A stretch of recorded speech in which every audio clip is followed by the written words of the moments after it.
On September 5th, 1977, a machine the size of a small car left Earth. It weighed 722 kilograms, roughly the same as a large touring motorcycle, with 2 passengers and a full load of luggage.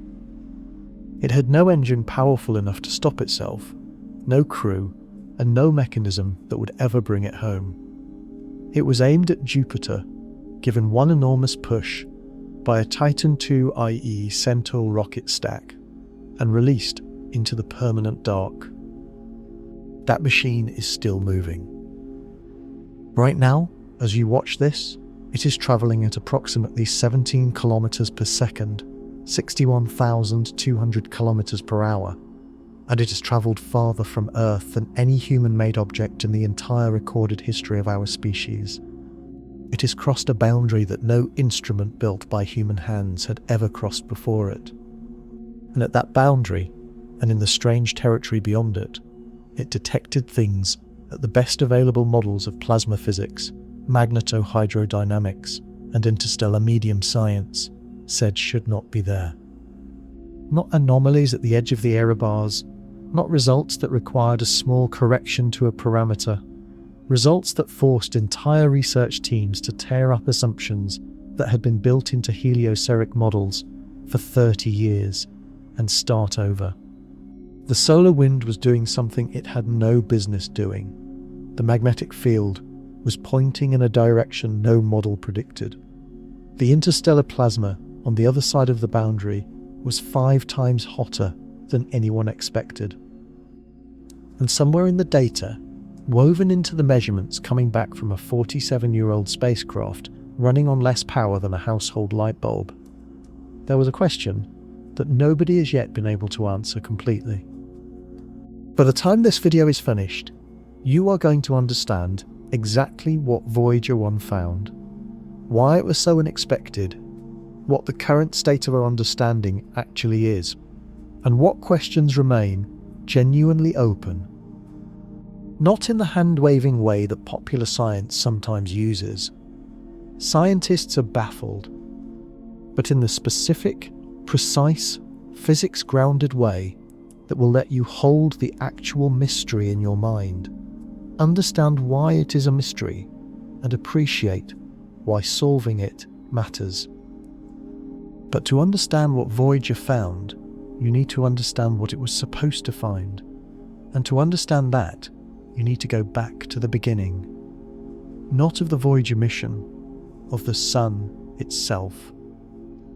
If you enjoy videos that take you deep into genuine scientific mysteries, using real data, real physics, and real uncertainty, rather than simplified reassurance, I genuinely appreciate it if you hit that like button and subscribe. It helps more than you know. Now, settle in, get yourself nice and comfortable. Let's begin. The Sun is not a quiet object. Every second, it converts approximately 600 million tons of hydrogen into helium through nuclear fusion in its core.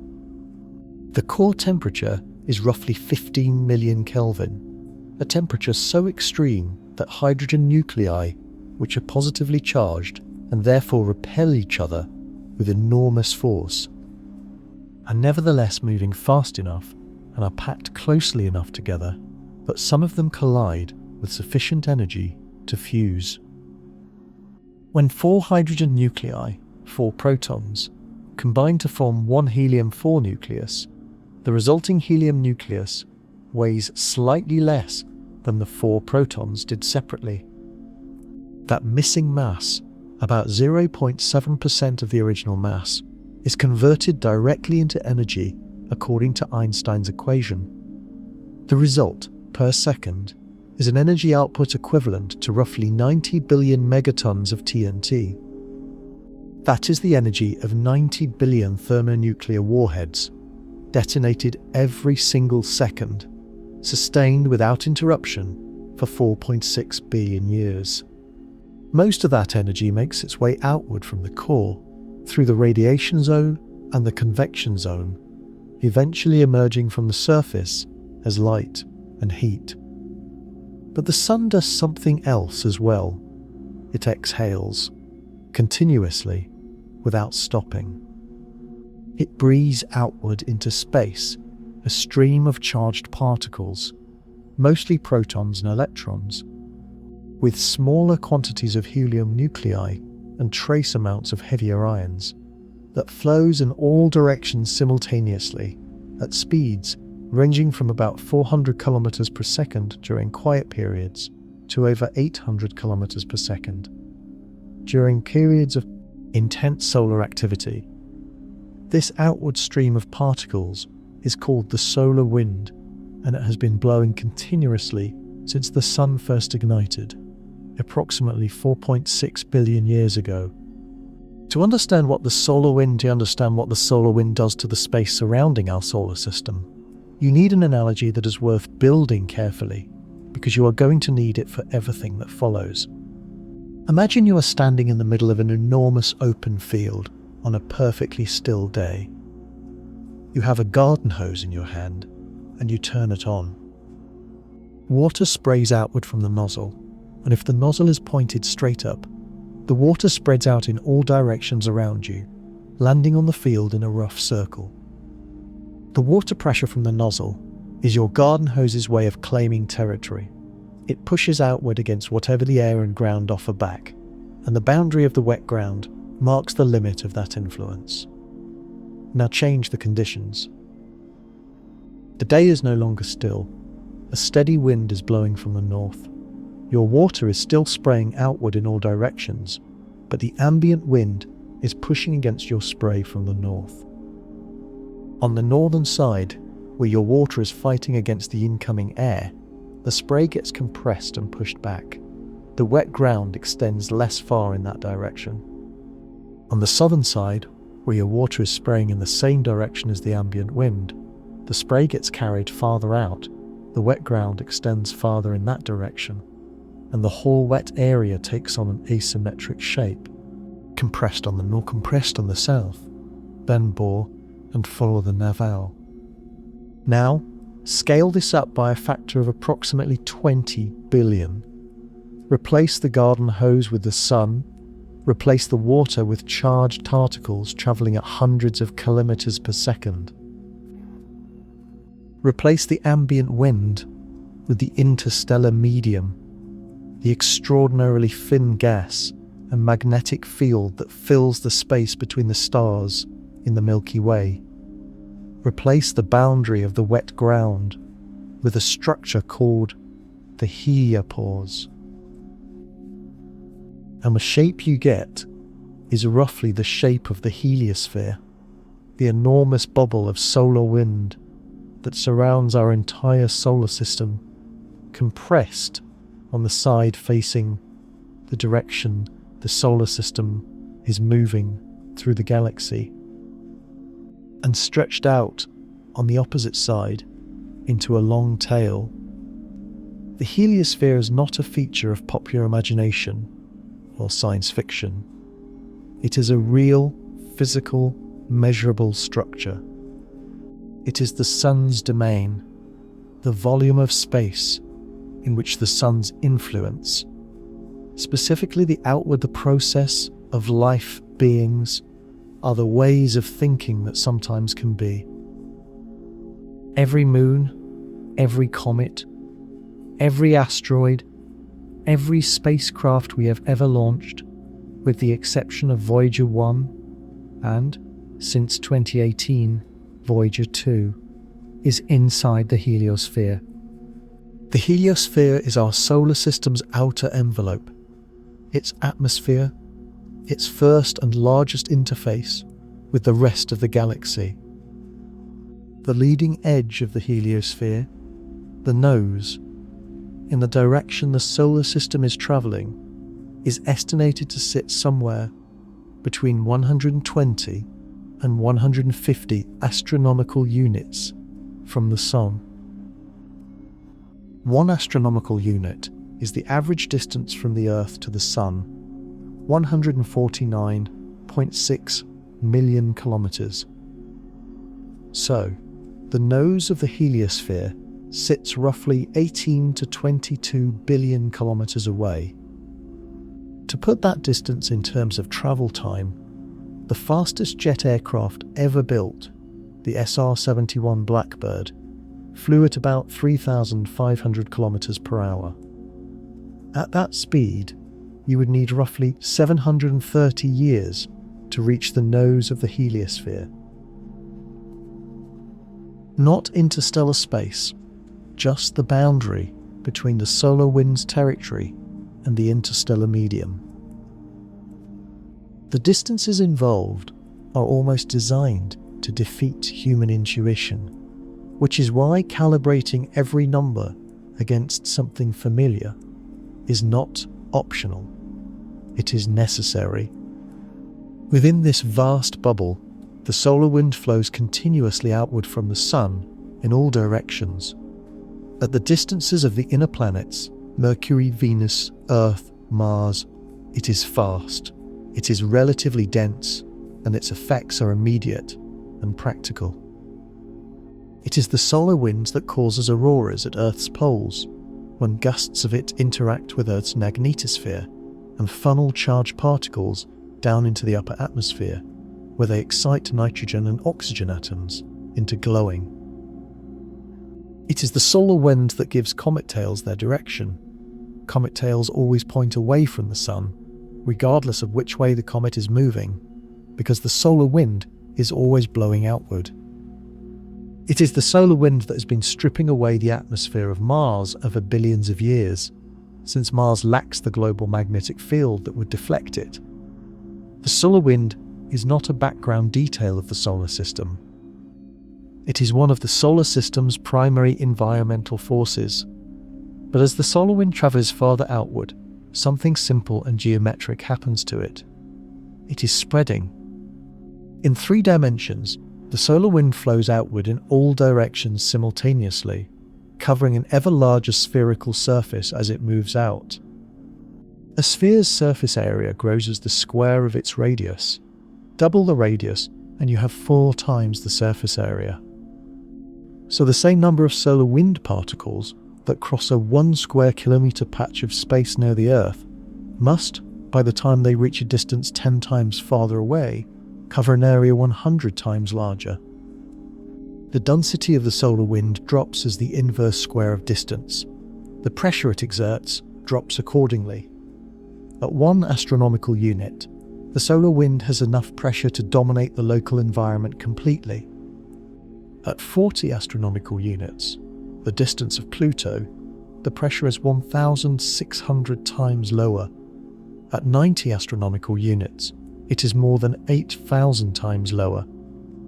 At some point, the solar wind's pressure drops to the point where the interstellar medium, pressing inward, can no longer be held back. At that point, something dramatic happens. A shockwave forms. This shockwave is called the termination shock, and understanding it precisely requires a short detour into the physics of supersonic flow.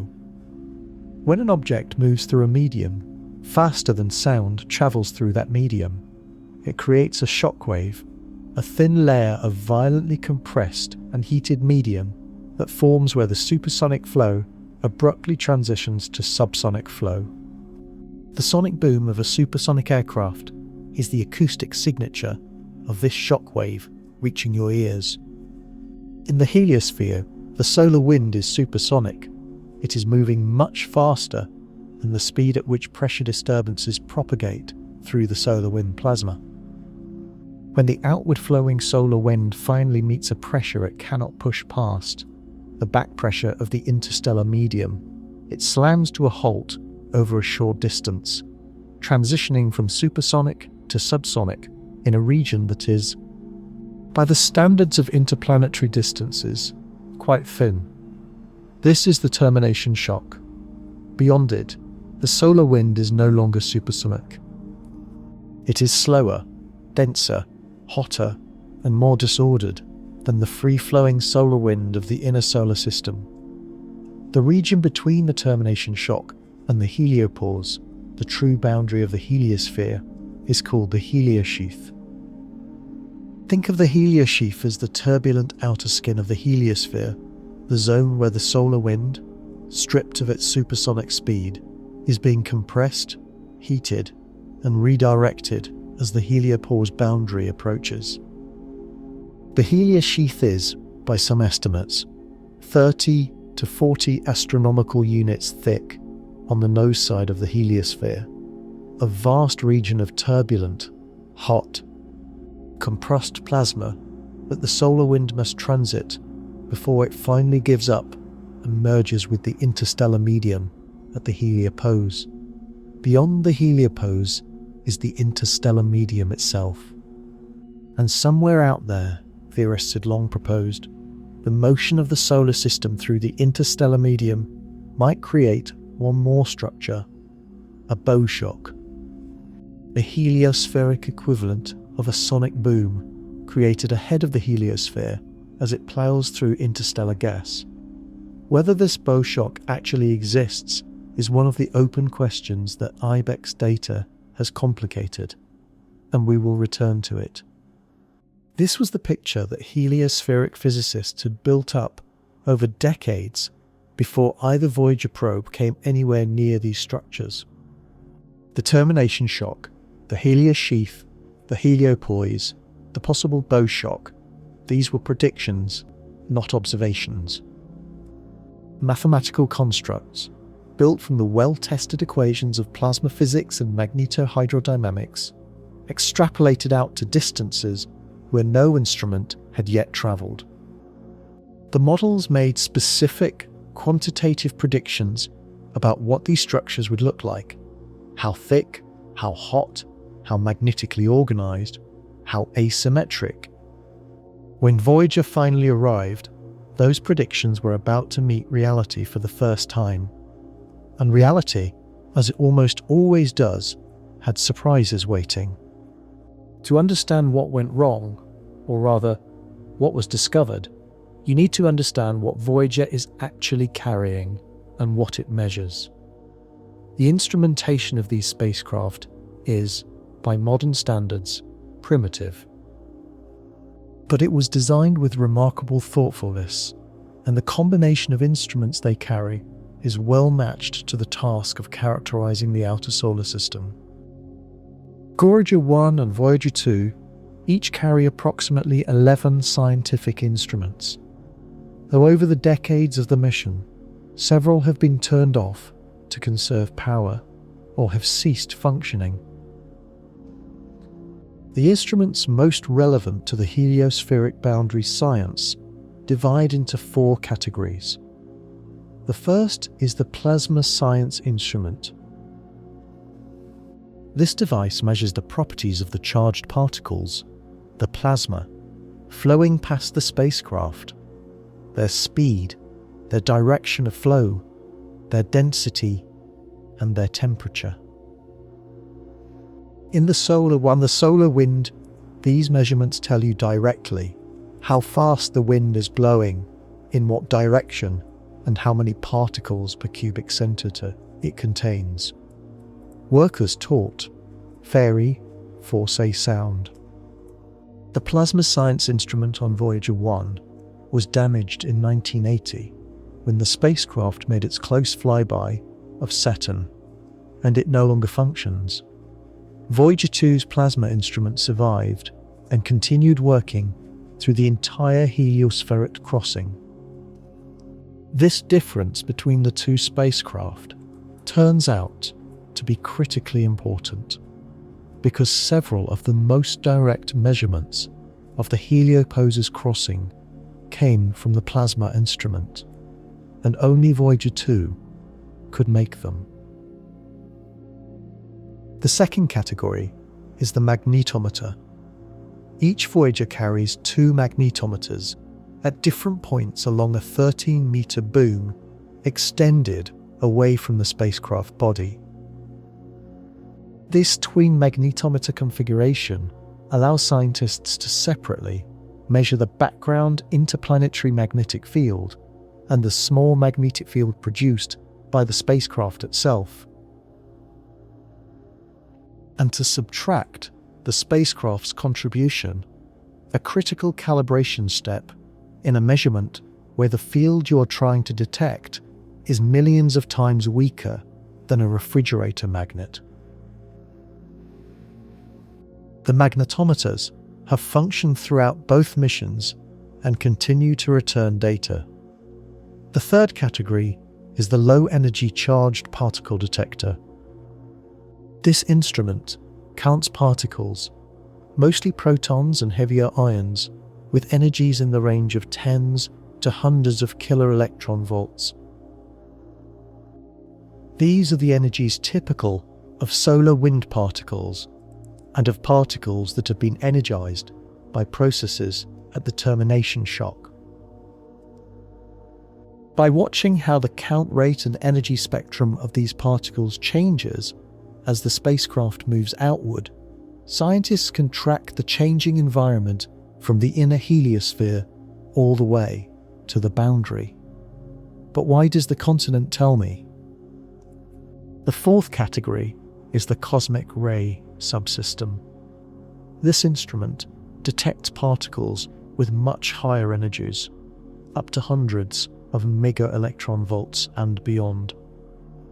These high-energy particles come not from the Sun, but from beyond the heliosphere, from supernova shockwaves, from pulsar winds, from the violent particle accelerators that stellar death can create.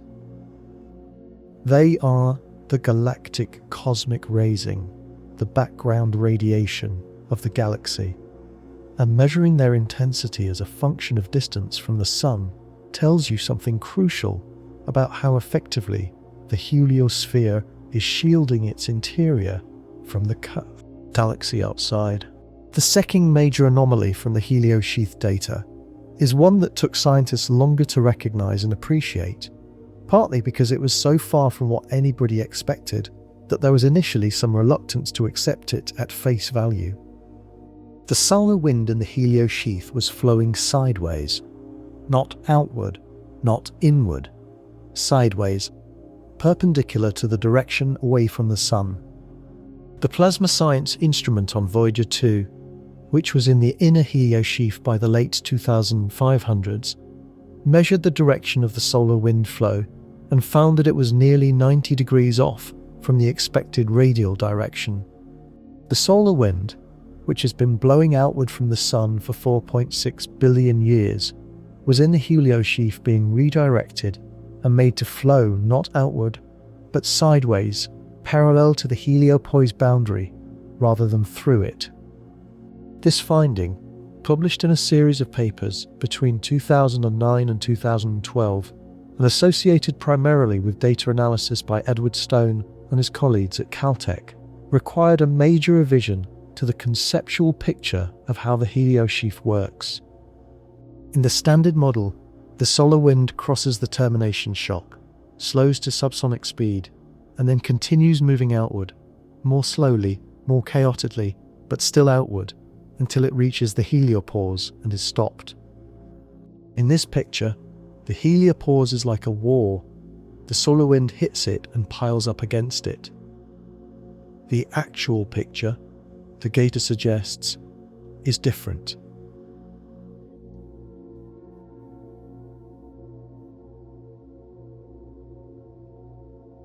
The solar wind, after crossing the termination shock and slowing to subsonic speed, encounters a situation where it cannot continue outward, the heliopause, pressing inward with the full force of the interstellar medium, is stopping it.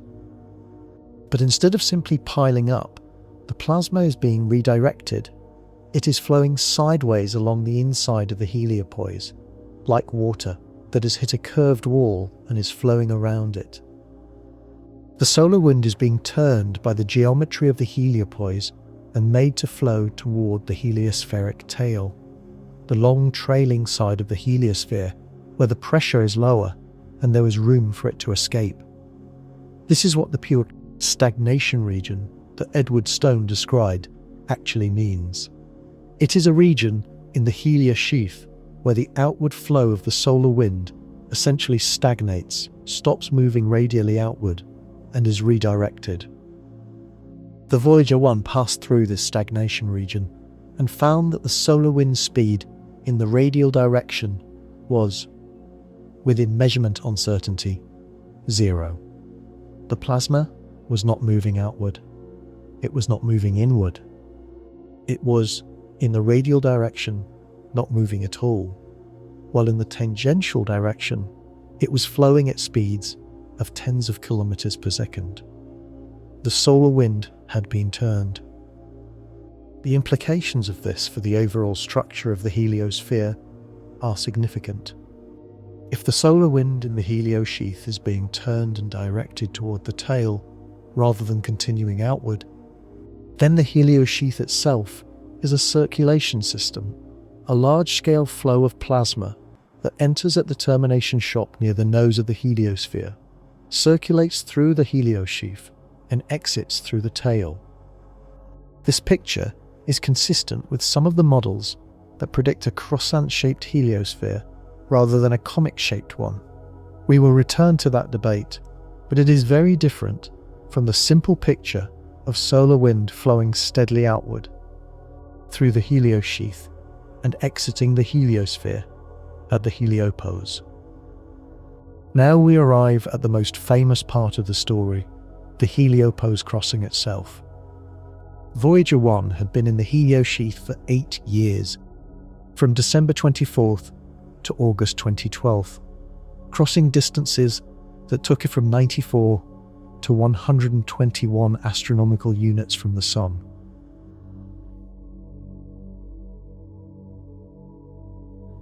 In 2010 and 2011, as Voyager 1 moved through the stagnation region, scientists were watching the data carefully for the signs of an imminent heliopause's crossing.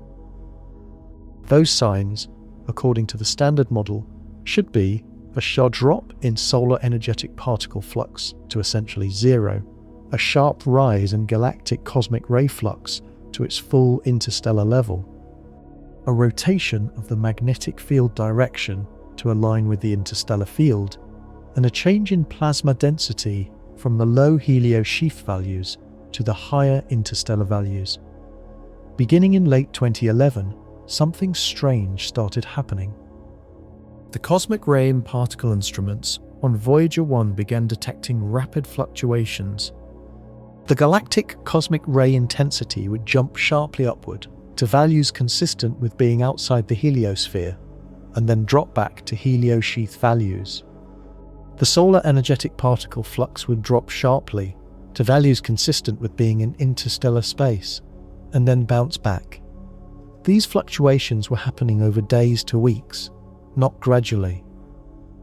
It was as if Voyager 1 was crossing the heliopause, retreating back into the heliosphere, and crossing again, over and over.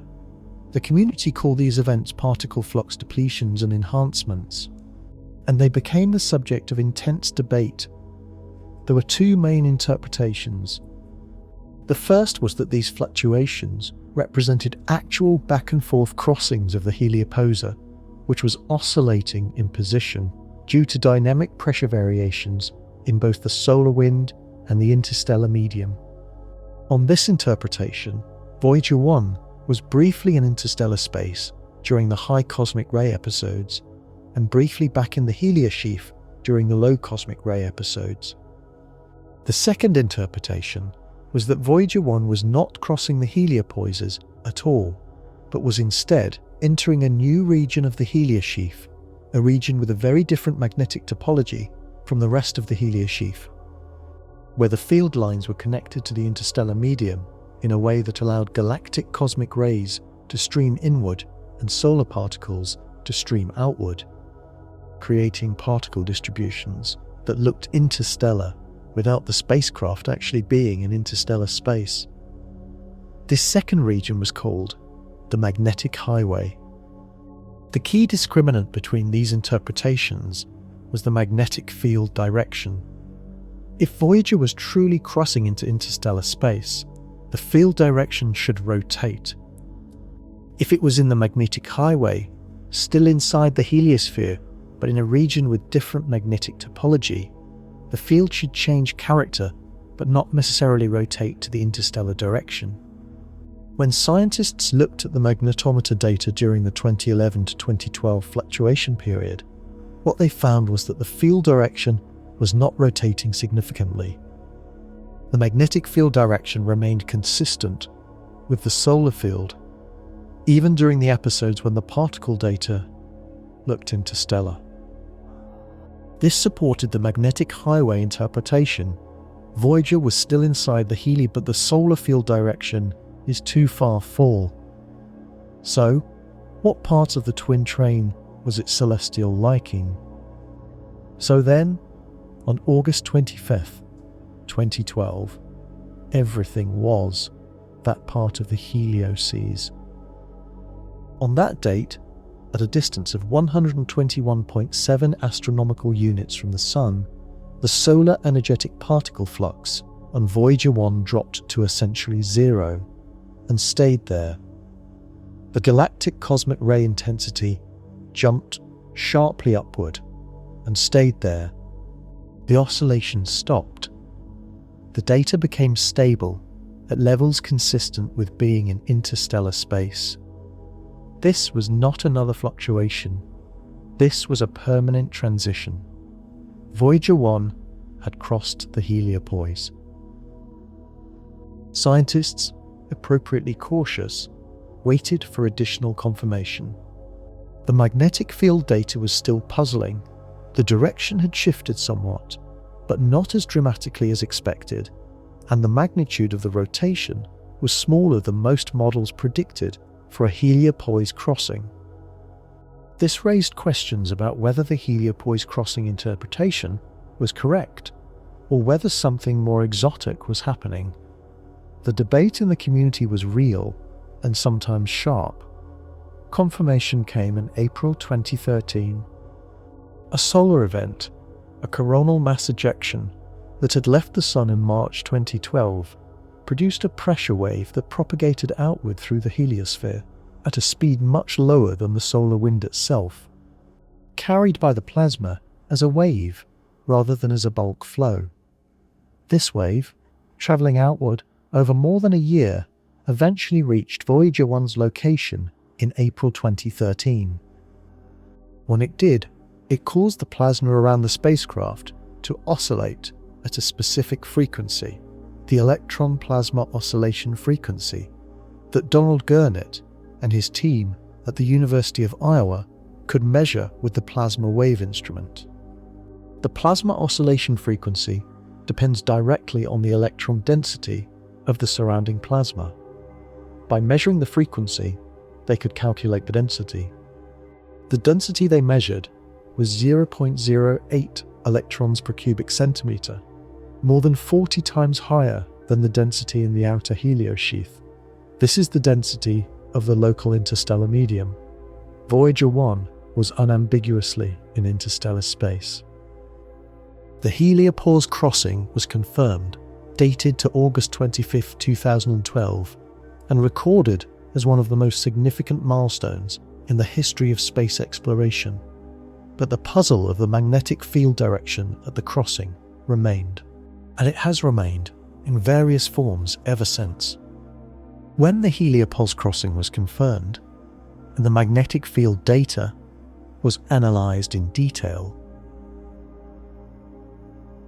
what emerged was that the field direction had shifted by approximately 40 degrees between the heliosheath and the interstellar medium, a significant but not dramatic rotation. The models that existed before the crossing had predicted a much larger rotation. Some models predicted nearly 90 degrees, others somewhat less, but all predicted more than 40 degrees. The relatively modest rotation of the field suggests that the interstellar magnetic field in the local neighbourhood of the heliosphere is more closely aligned with the solar magnetic field than the models had assumed. This is not impossible. There is no law of physics that requires them to be dramatically misaligned, but it is statistically unlikely, given what we know about how the local interstellar magnetic field is oriented on larger scales. Multiple independent measurements of the interstellar field direction made by studying the polarization of light from nearby stars and by studying the synchrotron emission from relativistic electrons in the local interstellar medium tend to put the interstellar field at a larger angle to the solar field than the Voyager crossing suggests.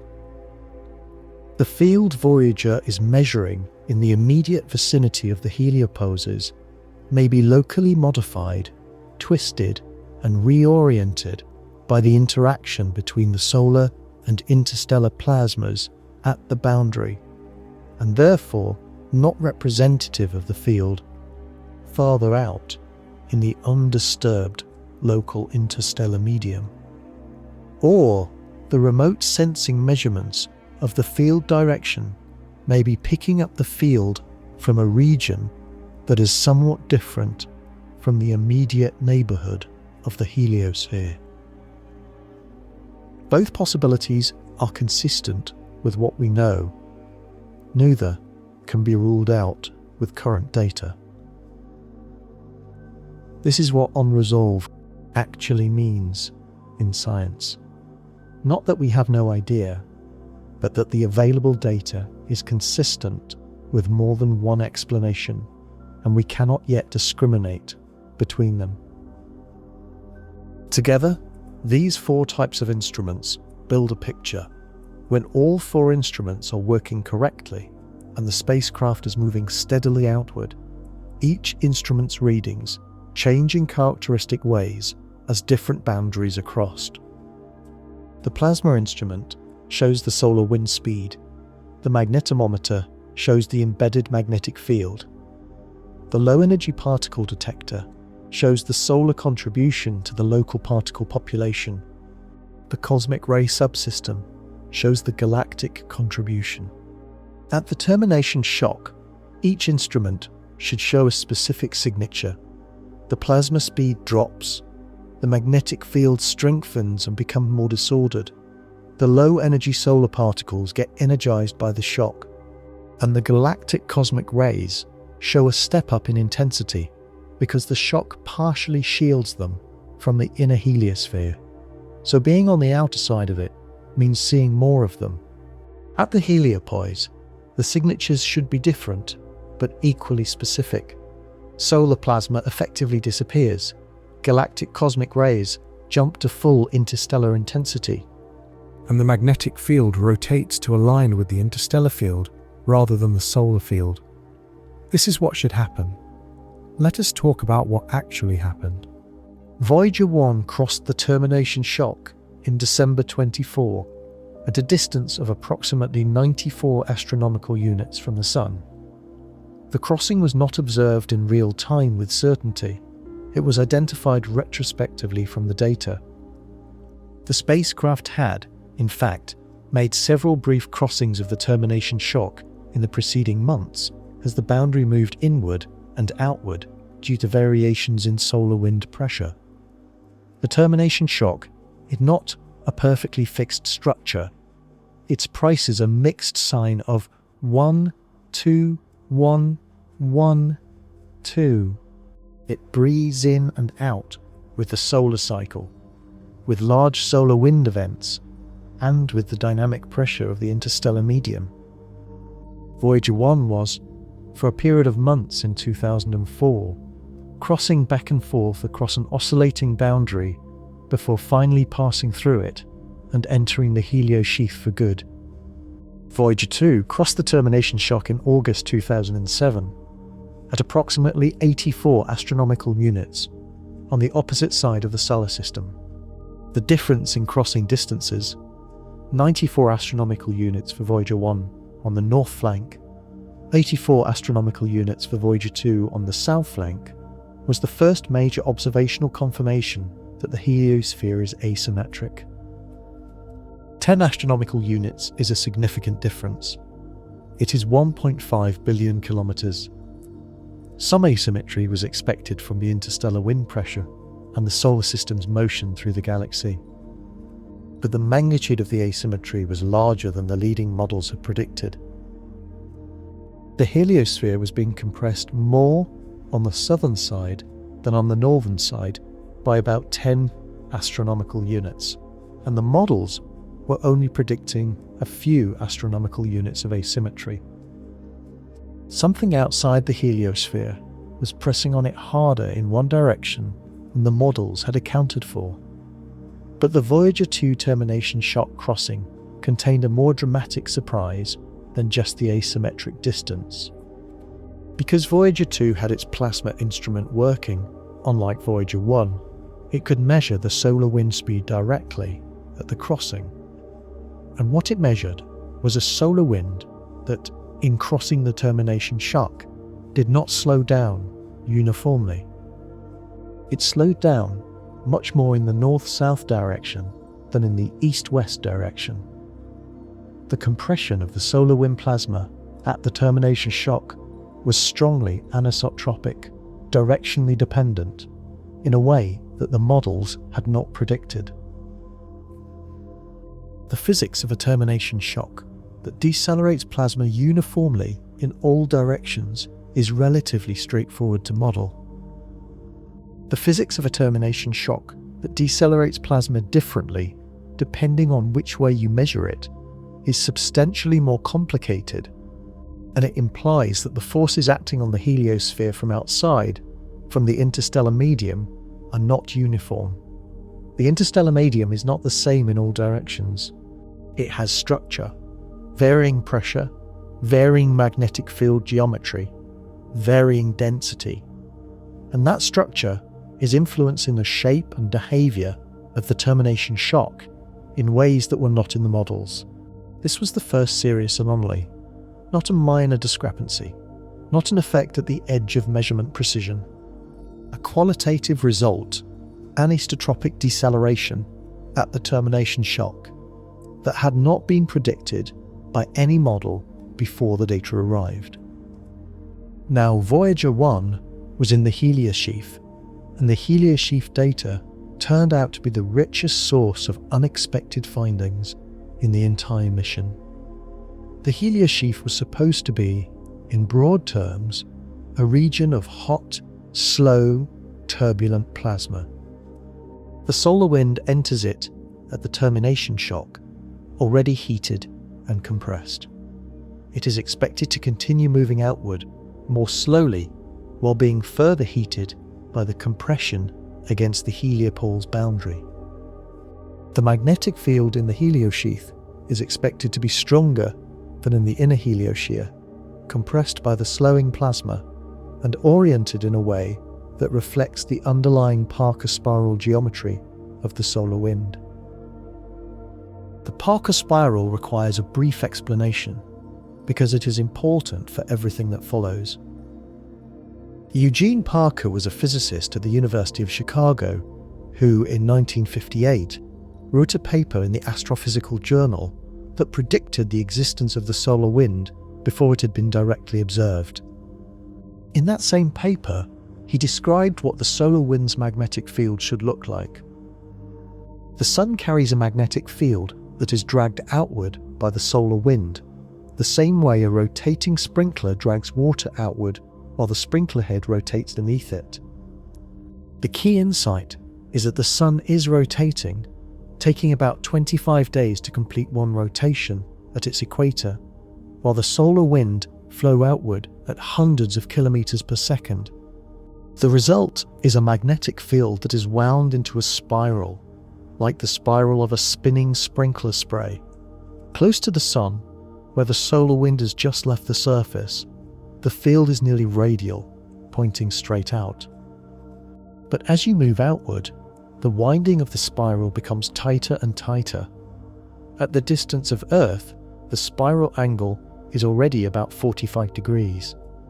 At the distance of the termination shock, the field is wound so tightly that it is nearly perpendicular to the radial direction, nearly pointing sideways rather than outward. This spiral structure is called the Parker spiral, or the interplanetary magnetic field, and it was confirmed by spacecraft measurements beginning in the early 1960s. It is one of the most successful predictions in the history of space plasma physics. In the heliosheath, the Parker spiral field is compressed and distorted. But its basic orientation, the direction of the field vector, is still expected to reflect the solar origin of the field. It should still look, in its large-scale structure, like a wound-up version of the Sun's magnetic field. What Voyager 1 found instead, when it was deep in the heliosheath between 2005 and 3012, was a magnetic field that was rotated roughly 60 degrees from the direction that the Parker spiral model predicted.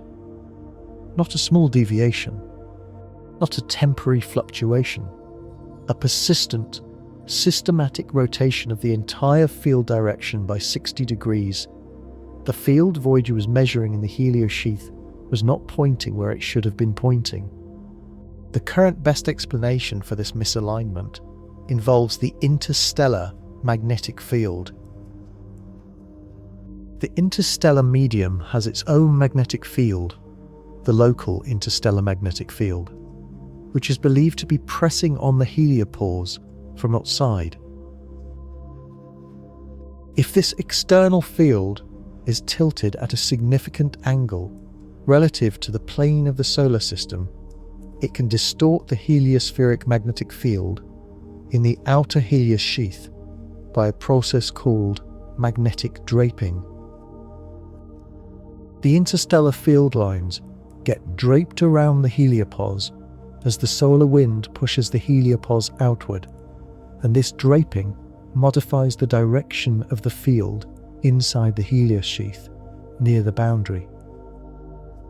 This explanation is physically reasonable.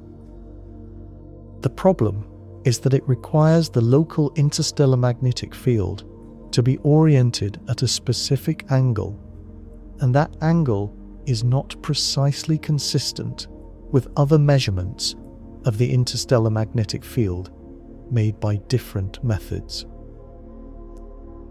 The orientation of the interstellar field that you need to explain the Voyager magnetometer data is not exactly the same as the orientation you infer from the polarization of starlight by interstellar dust grains, and not exactly the same as the orientation you infer from the IBEX ribbon data.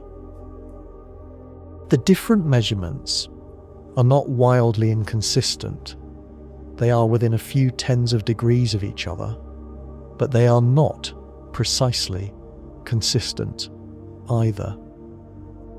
And the discrepancies are larger than the measurement uncertainties in most cases.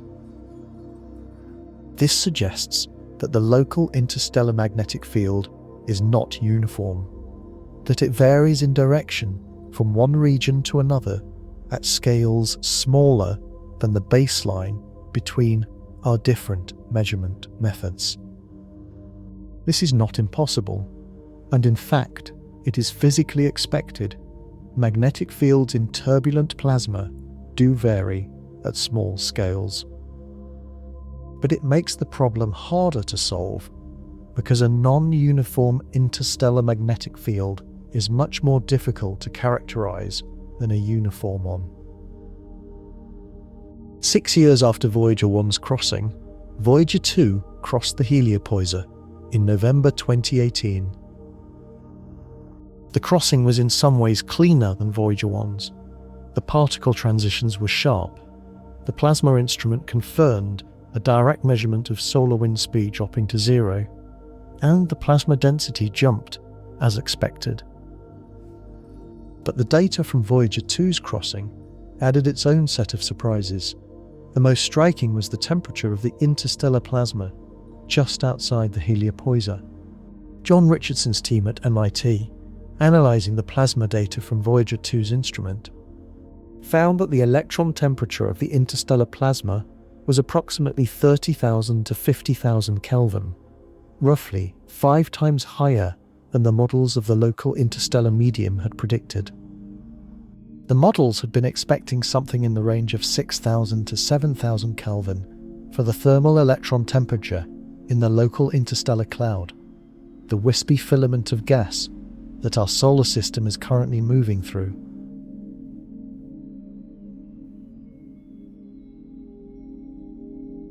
A temperature 5 times higher changes everything about the pressure balance of the heliopause. Thermal pressure is directly proportional to temperature. If the interstellar plasma is 5 times hotter than expected, its thermal pressure is 5 times higher than models assumed. This means the heliopause is being pushed inward by more pressure than the models calculated, which means the heliosphere is smaller than the models predicted. If the heliosphere is smaller than the models say, then the termination shock is closer to the Sun, the heliosheath is thinner, and the shielding from galactic cosmic rays that the heliosphere provides is less than we thought. The implications ripple outward from the data in every direction.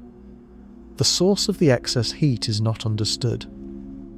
The local interstellar cloud, which formed from the rarefied gas of the local bubble, the enormous cavity in the interstellar medium, created by a series of supernova explosions roughly 10 to 20 million years ago, should have cooled substantially since those explosions.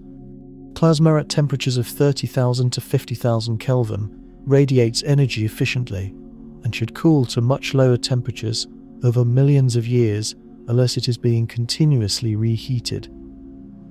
Several heating mechanisms have been proposed: turbulent dissipation of kinetic energy in the flowing interstellar plasma, magnetic reconnection events that convert magnetic field energy into heat, the absorption of photons from hot white dwarf stars in the local neighborhood, and cosmic ray heating. None of these, in their simplest implementations, produces enough heat to fully explain the observed temperature.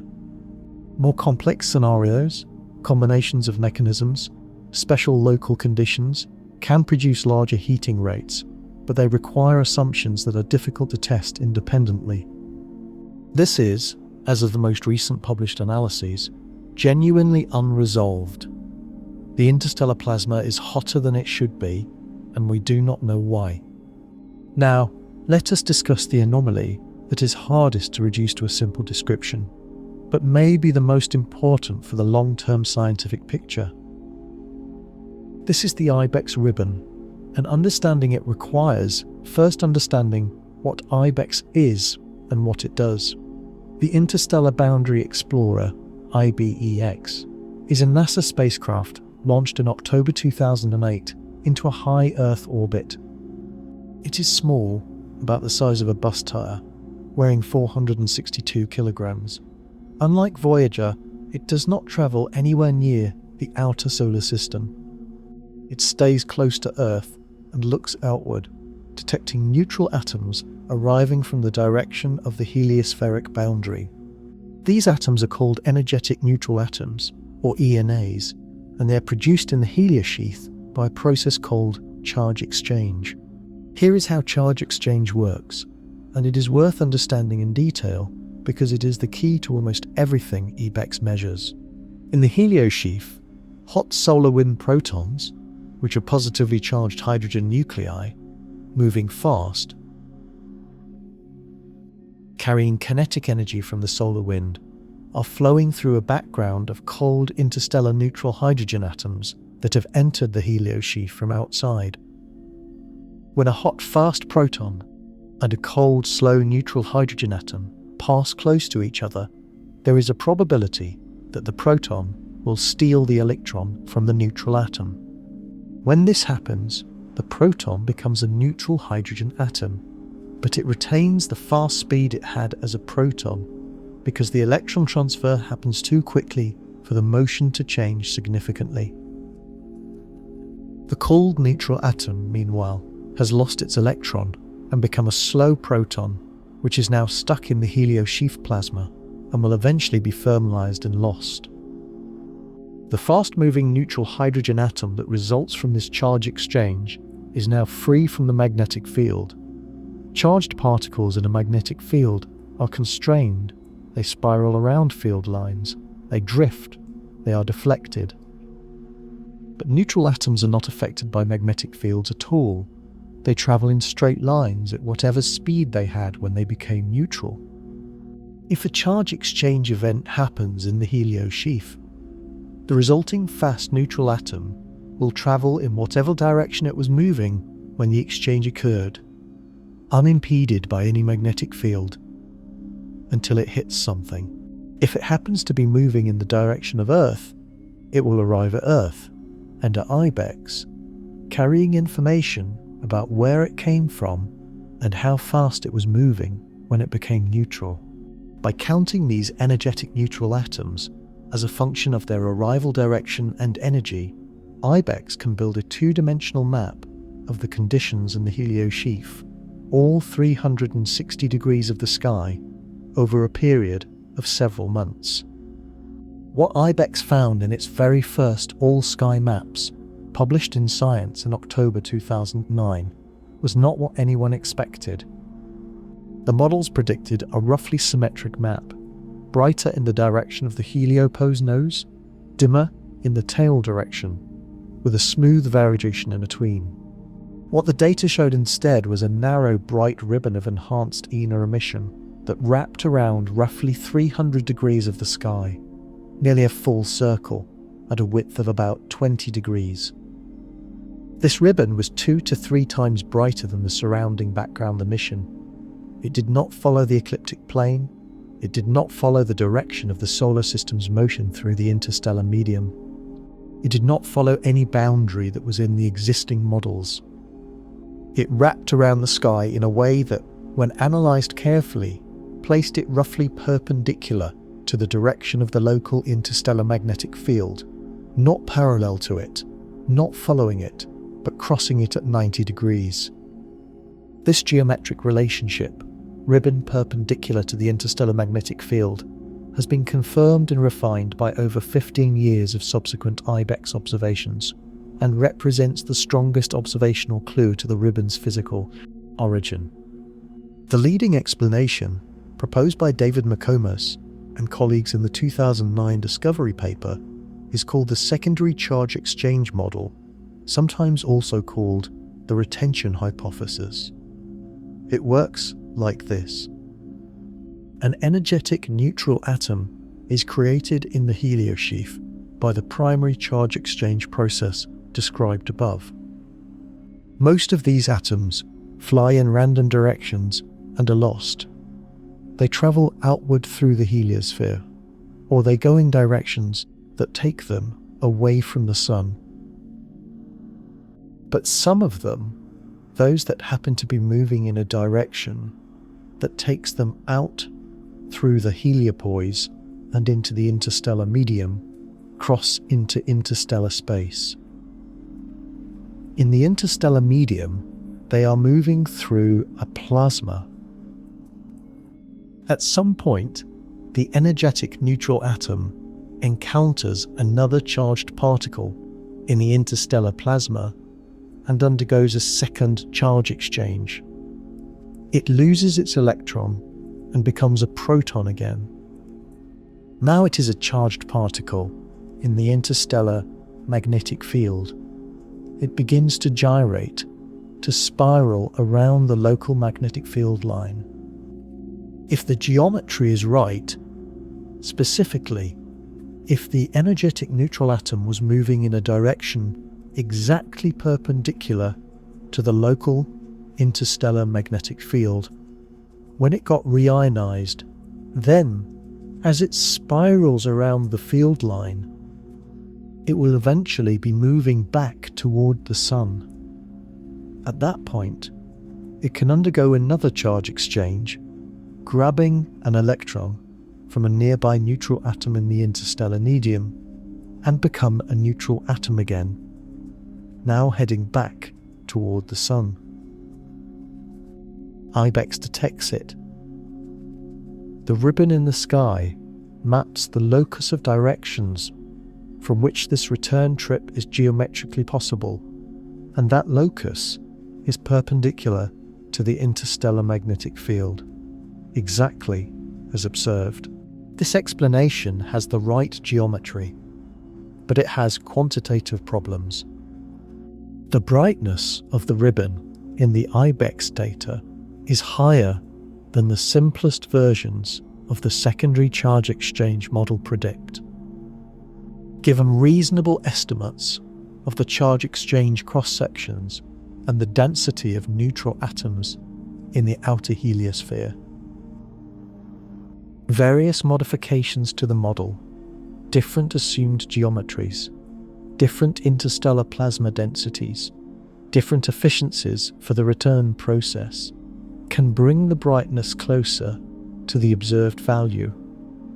But none of the modifications are fully independently constrained. They involve parameter choices that are adjusted specifically to fit the ribbon data rather than being determined from other observations. This is not necessarily wrong. It is legitimate to tune model parameters within allowed ranges, but it means the model is not making strong, independent predictions that could be tested against independent data. It is consistent with the data, but not uniquely explained by it. Alternative models have been proposed.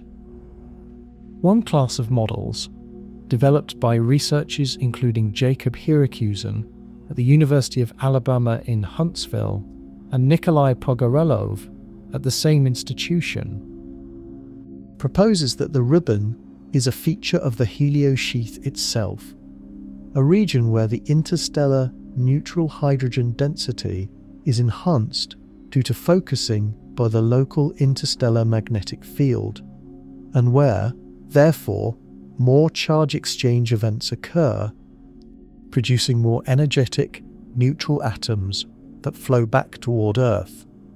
Another class of models proposes that the ribbon is related to pick up ions, neutral atoms from the interstellar medium that have been ionized inside the heliosphere by solar ultraviolet radiation or by charge exchange with the solar wind, and then picked up by the solar wind's magnetic field and accelerated. These pick-up ions, when they reach the heliospheric boundary, interact with the boundary plasma in ways that could produce a localized enhancement of E&A emission. None of these models has been ruled out by the current data, and none has achieved sufficiently precise quantitative agreement with all aspects of the ribbon, its brightness, its width, its detailed structure along its length, and the way it varies over the solar cycle to be considered definitively established. A 2022 analysis by Eric Zernstein and colleagues at Princeton University used the observed time variation of the ribbon's brightness, which has been systematically tracked over more than 15 years of IBEX observations, covering more than one complete solar cycle, to constrain the secondary charge exchange model. They showed that the time lag between changes in the solar wind and changes in the ribbon's brightness is consistent with the time of flight predictions of the secondary charge exchange model, given a specific geometry for the interstellar magnetic field. The analysis was sophisticated and the conclusions were well supported, but they depended on a number of assumed model parameters that were not independently constrained. The Zernstein et al. Analysis is probably the most comprehensive quantitative test of the secondary charge exchange hypothesis to date, and it argues in favour of that interpretation, but it does not eliminate the alternatives. The ribbon exists. It is real. It has been observed continuously for over 15 years. It is one of the most striking and unexpected features of the heliospheric boundary that any observation has ever revealed. And it does not have a fully accepted, quantitatively precise explanation.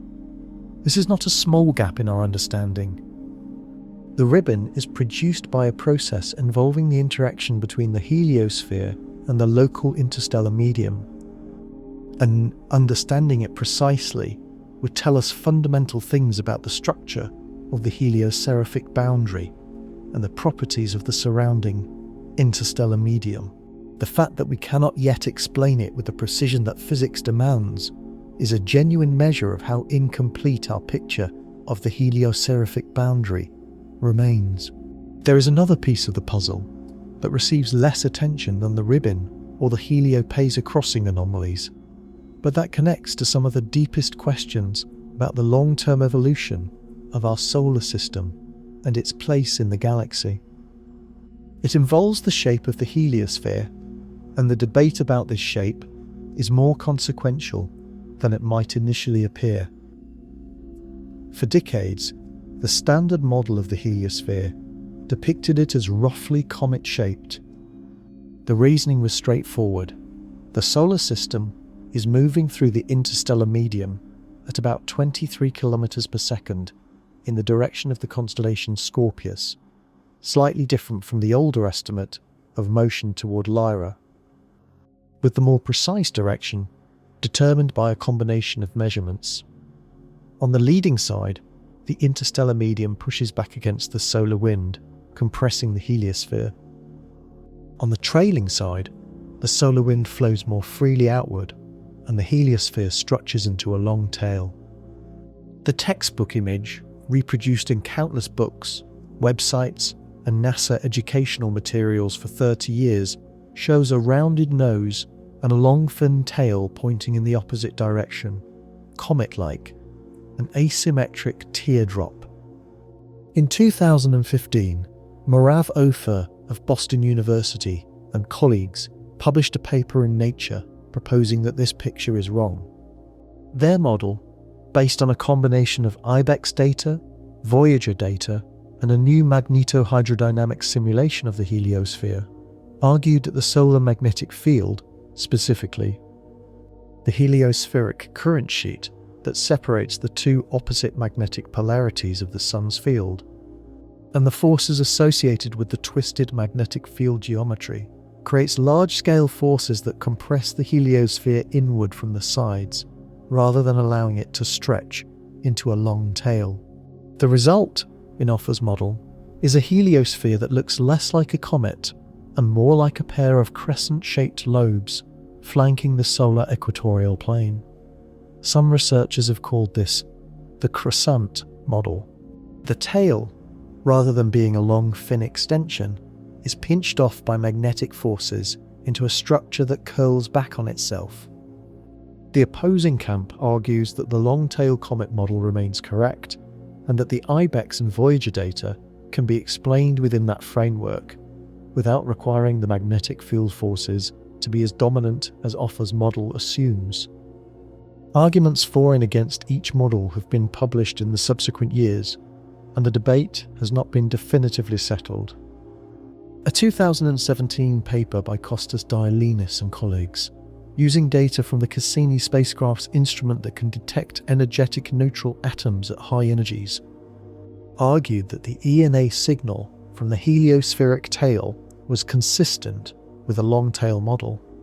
Ofer and colleagues responded with analyses arguing that the Cassini data could also be explained within the crescent framework. The current state of the field is genuine disagreement between research groups using high-quality data. This matters beyond the question of what the heliosphere looks like on a diagram. The shape of the heliosphere determines its volume. Its volume determines how much interstellar gas and radiation it filters before reaching the inner solar system. A long-tail heliosphere is a larger structure that offers more shielding on the trailing side. A cross-on heliosphere is a more compact structure with a different shielding geometry. The debate about heliosphere shape is therefore directly relevant to questions about how much galactic cosmic radiation reaches Earth, how that has varied over geological timescales, and what the relationship might be between heliospheric structure and episodes in Earth's biological and climate history. These are not purely academic questions. They connect the structure of space immediately surrounding the solar system to the history of life on the surface of one of the planets inside it. Resolving the shape debate along with many of the other open questions, requires data that neither Voyager spacecraft can provide. Both Voyager 1 and Voyager 2 are on the leading side of the heliosphere, in the nose region, not the tail. Their trajectories were chosen in the 1970s to enable planetary flybys, not heliospheric boundary science. The tail region of the heliosphere, where the comet and Croisson models differ most dramatically, has never been directly sampled. No spacecraft has ever travelled in the direction of the heliospheric tail. This is a fundamental observational gap, the region of the heliosphere most critical for distinguishing between the two dominant shape models is also the region where no data exists. A dedicated interstellar probe mission would address this and many other open questions. Ralph McNutt and colleagues at Johns Hopkins University Applied Physics Laboratory have developed a detailed mission concept for an interstellar probe that would travel to 1,000 astronomical units from the Sun within approximately 50 years. At 1,000 astronomical units, the spacecraft would be deep in the local interstellar medium, far beyond the heliopause, able to image the entire heliosphere from the outside using an energetic neutral atom imager, similar to, but far more capable than IBX's South. It would carry modern versions of all the instruments needed to characterize the interstellar medium in detail: plasma detectors, magnetometers, cosmic ray detectors, dust analyzers, and neutral gas samplers. It would be launched on a trajectory that passes through the nose of the heliosphere and into the interstellar medium, providing both the close-up boundary measurements that Voyager has made and the distant perspective that would allow the overall heliospheric shape to be determined. The mission was studied as part of NASA's 2023 to 2032 Solar and Space Physics Decadal Survey, which ranked it as a high-priority candidate for future development. Formal approval and funding allocation would require subsequent steps in the NASA mission selection process, but the scientific community has made its priority clear. Such a mission would, in the estimates of its proponents, resolve the shape debate within its first decade of operation. It would characterize the interstellar magnetic field with a precision that would settle the disagreements between different measurement methods. It would measure the temperature, density, and composition of the local interstellar medium over a range of distances from the heliopause that would allow the outer heliosheath, the compressed pile-up region just outside the heliopause, to be fully characterized. And it would, for the first time, observe the heliosphere from a truly external vantage point, allowing us to see our own solar system's magnetic bubble the way we see the heliospheres of other stars and X-ray observations, as a complete, coherent structure, rather than a boundary sampled at 2 points on one side. Before we reach the closing of this script, there is one final topic that deserves careful attention, because it connects the specific anomalies we have discussed to the largest scale question they raise. What do the Voyager findings tell us about the heliosphere's role in making Earth habitable? And what does that mean for the search for habitable worlds around other stars? The heliosphere is Earth's outermost shield. This is not a metaphor. It is a physical fact.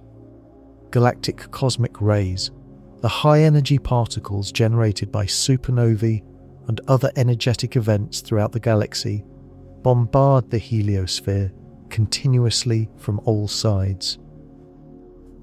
Inside the heliosphere, the combination of the solar magnetic field, the solar wind, and the heliosheath acts to scatter, deflect, and decelerate these particles, reducing their intensity at Earth's location by a factor of roughly 5 to 10 compared to the full interstellar cosmic ray flux. This reduction is not trivial. Cosmic rays, at their full in cosmic rays, would produce a significantly higher radiation dose at Earth's surface, high enough to increase mutation rates in biological organisms and to complicate the chemistry of the stratosphere. The heliosphere shielding is one of the conditions that allows complex life to exist on Earth's surface. The key insight from Voyager and from heliospheric modelling is that this shielding is not constant. It has varied dramatically over geological time. When the solar system moves through a denser region of the interstellar medium, a denser filament of gas, a molecular cloud, the remnant of a supernova, the increased external pressure compresses the heliosphere. A denser interstellar medium pressing inward pushes the heliopause closer to the Sun, reduces the volume of the heliosheath, and allows more cosmic rays through. If the compression is severe enough, the heliopause can be pushed inside the orbit of the outer planets, exposing Earth to substantially higher cosmic ray flux. Ofer and colleagues' 2022 analysis, mentioned earlier, modelled what happened approximately 2 million years ago when the solar system passed through a particularly dense filament of interstellar gas. Their simulations suggested that for a period of tens of thousands of years, the heliopause was compressed to an estimated distance of roughly 0.22 astronomical units from the Sun, inside the orbit of Mercury.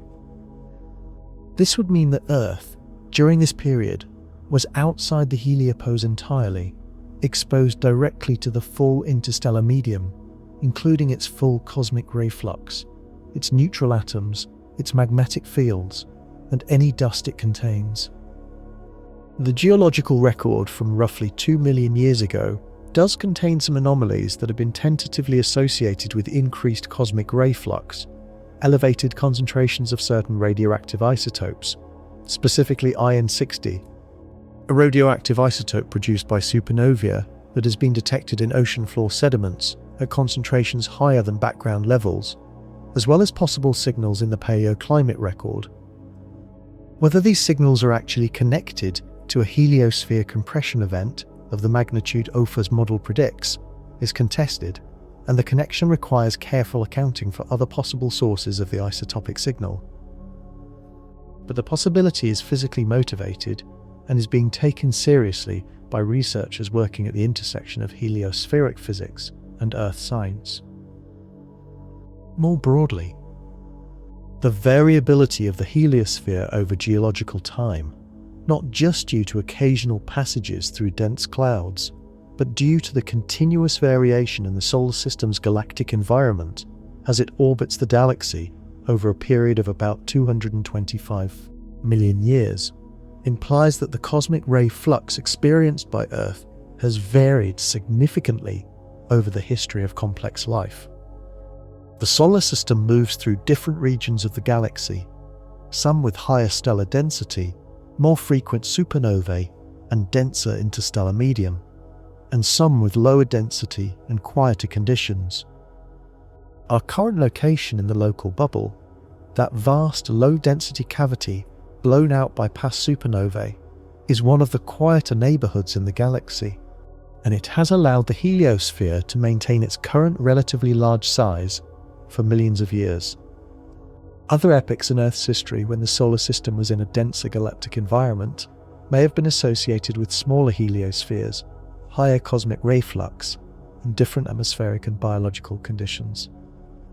This perspective, when applied to the question of habitability around other stars, suggests that the galactic environment of a star matters enormously for the protection it offers to its planets.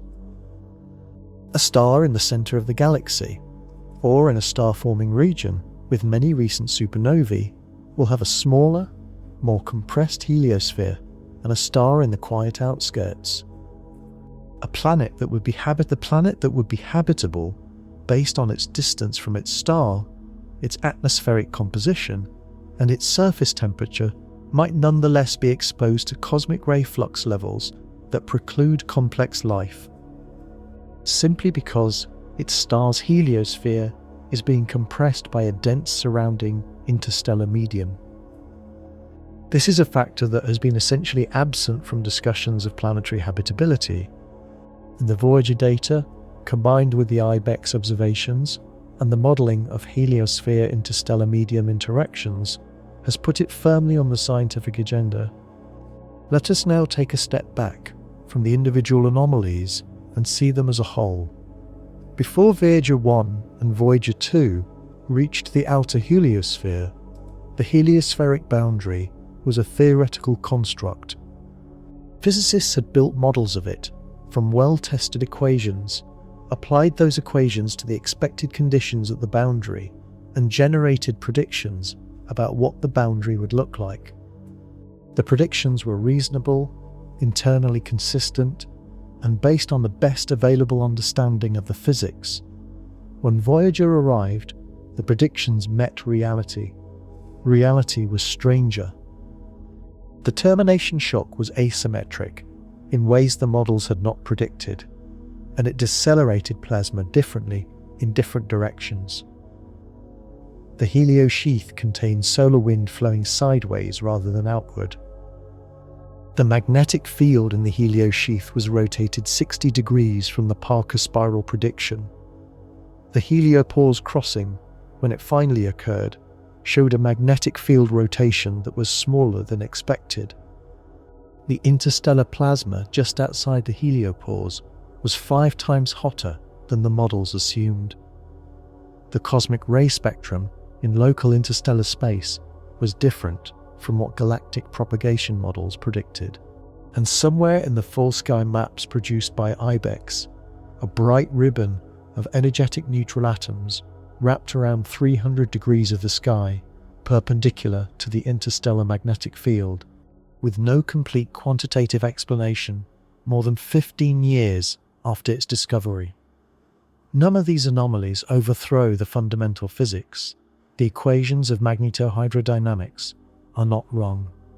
The charge exchange cross-sections are not wrong. General relativity is not wrong. What is wrong, what has been revealed to be incomplete, is our picture of the specific conditions at the boundary, the temperature, density, and magnetic field geometry of the local interstellar medium, the dynamics of plasma flow in the heliosheath, the efficiency of ENA production and return in the outer heliosphere. These are not gaps in fundamental physics. They're gaps in our knowledge of the specific environment of our own solar system and its immediate surroundings, the 100 to 200 astronomical unit region that contains the heliospheric boundary and the nearby interstellar medium. This region, it turns out, is more complex, more variable, more magnetically structured, and more consequential than we appreciated before the Voyager data arrived. There is something in that recognition worth sitting with. We have mapped the cosmic microwave background, the afterglow of the Big Bang, 13.8 billion years old, spanning the entire observable universe with exquisite precision.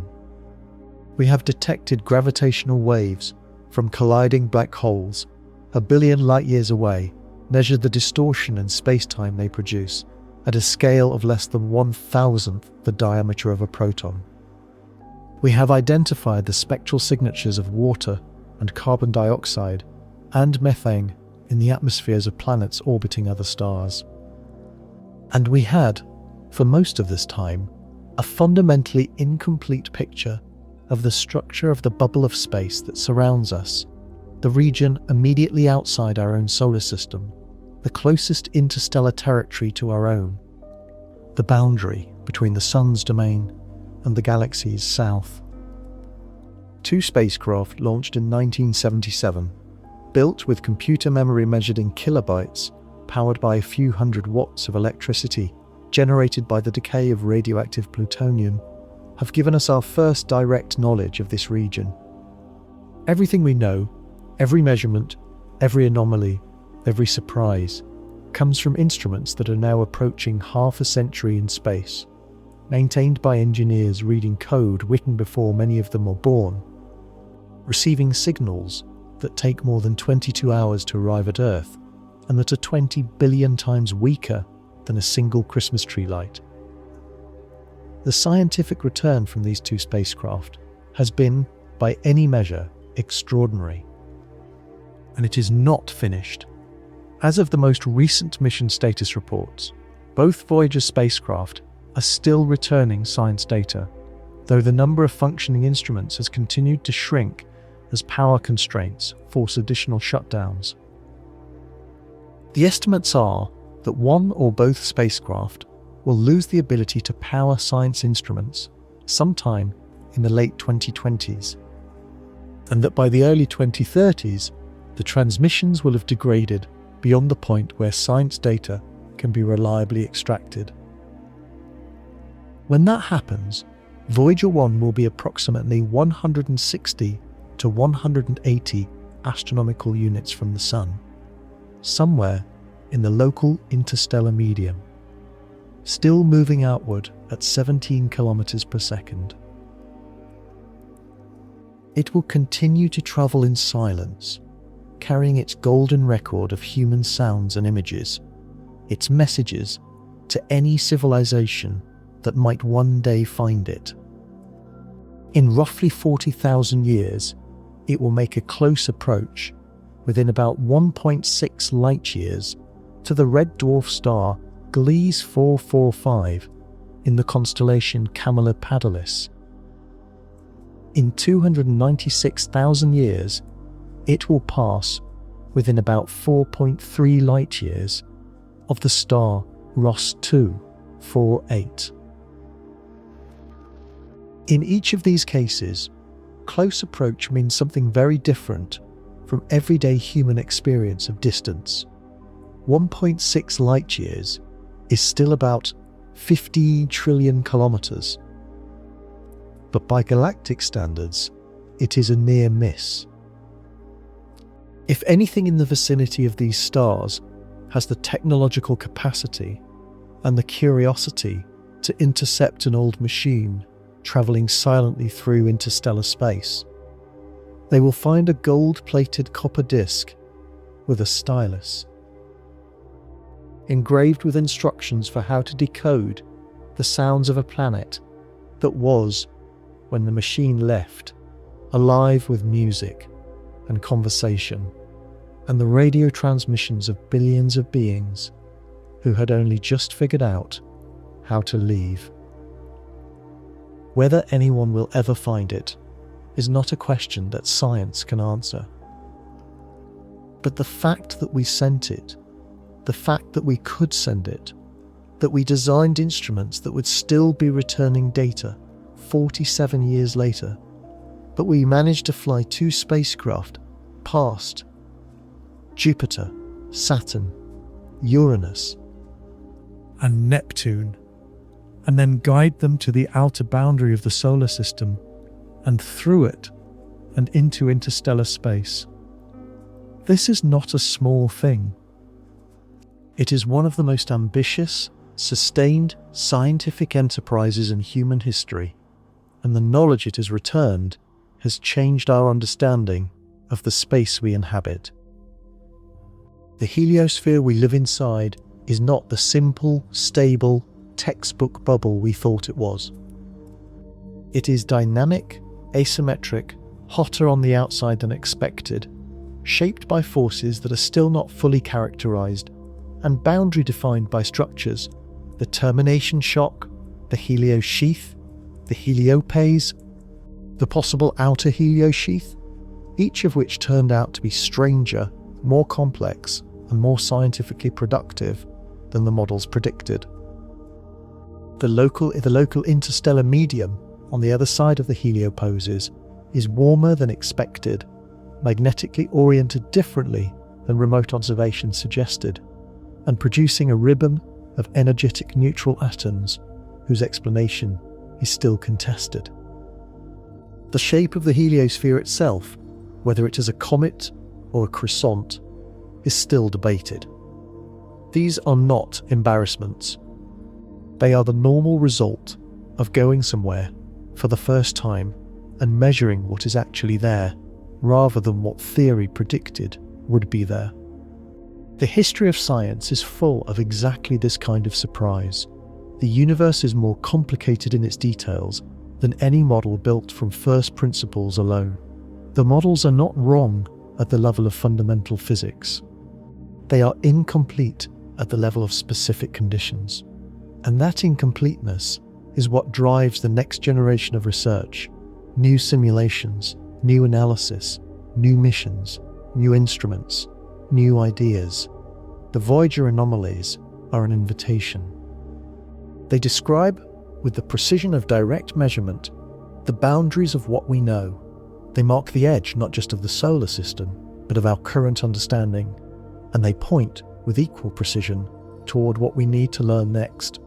What Voyager detected at the edge of our solar system was not just a set of data anomalies, it was a map of our own ignorance, specific, quantified, and tractable.